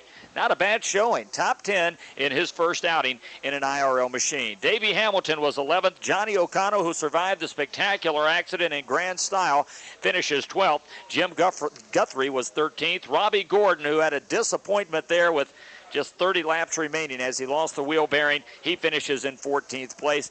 John Paul Jr. was 15th, Scott Sharp 16th, Mark Dismore 17th, Stan Waddles 18th, Juan Carlos Carbonell 19th, and Ari Landyke was 20th. Tony Stewart finishes 21st, Johnny Unser was 22nd, Tice Carlson was 23rd, Buddy Lazier 24th, Eddie Cheever 25th, Stephen Gregoire was 26th, Brad Murphy 27th, and Johnny Parsons was 28th. 9 caution periods, 1 red flag included among those for a total of 75 of the 200 laps today under yellow. But all in all, a day that Richie Hearn will remember for a long, long time. And let's update as best as we can remember the injury situation. Now we know that Brad Murphy, we know, was transported, and they had speculated that it was a broken femur. Tony Stewart was also transferred as well. Mark Dismore was also being checked out at last report in the infield hospital, as was Stan Waddles. And we have not received condition reports as yet from the hospital, but certainly we hope and pray for the best for all of those drivers. So the day has come to an end. It's been a very long day here in Las Vegas, but nevertheless it has seen Richie Hearn go to victory lane and win his first race of the Indy Racing League. And now we endure the winter months in terms of Indy Racing League action while the teams prepare their brand new cars and get set for the opening of the 1997 calendar year season. And of course the season will continue in terms of points until the Indianapolis 500 in May, because that's when the 1996-97 champion will be crowned. But the first race of the calendar year 1997 is scheduled at the Indy 200 at Walt Disney World Speedway in Orlando in January, and we already look forward to that race with the new chassis and engine combinations. It will be a spectacular debut for the new year, but keep in mind, of course, that it is a continuation of the 1996-1997 season. So when we roll into Orlando, it will be the third stop on a 5-stop calendar for 1996-97, and then things really start to get busy for the 97-98 campaign. The Las Vegas Motor Speedway we have been very, very impressed with. A tremendous amount of work has gone into this place to get it constructed, and there's been a tremendous amount of work just in the last 36 hours to put the finishing touches on it so that we could run this race here today. We congratulate Richie Klein and all of the staff here at Las Vegas Motor Speedway for allowing this event to happen. It was very, very exciting, and we certainly enjoyed our stay in Las Vegas. Live coverage of the Las Vegas 500K from the Las Vegas Motor Speedway has been brought to you by Aurora, proud to be the official pace car of the Indy Racing League. Ray Bestis, with safety there is no compromise. Insist on Ray Bestis, the best in brakes. And by True Value, the official hardware store of the Indy Racing League. The Speedway Radio Network Executive Committee is Bill Donaldson, Chris Duffy, and Tony George. Our network coordinator is Kurt Hunt. The affiliate coordinator is Dawn Bear, assisted by Bonnie Locata. Our technical director is Tom Alibrandi. Master control operations by Norm Birnbaum and Chris Pollock. Production assistance by Steve Wilmus and Beth Walkup. Our race reporters were Jerry Baker, Gary Lee, Mike King, and Vince Welsh. Producer, John Royer. This is Bob Jenkins reminding our Indianapolis Motor Speedway Radio Network listeners to join us on most of these same stations for the Indy 200 from Walt Disney World, January 25th, 1997, starting the new year with the Indy Racing League as the Indy cars roll in to the Magic Kingdom. Thank you for being with us for this year's first Las Vegas 500K. Congratulations to Richie Hearn. The race broadcast is a copyrighted feature program of the Indianapolis Motor Speedway Radio Network.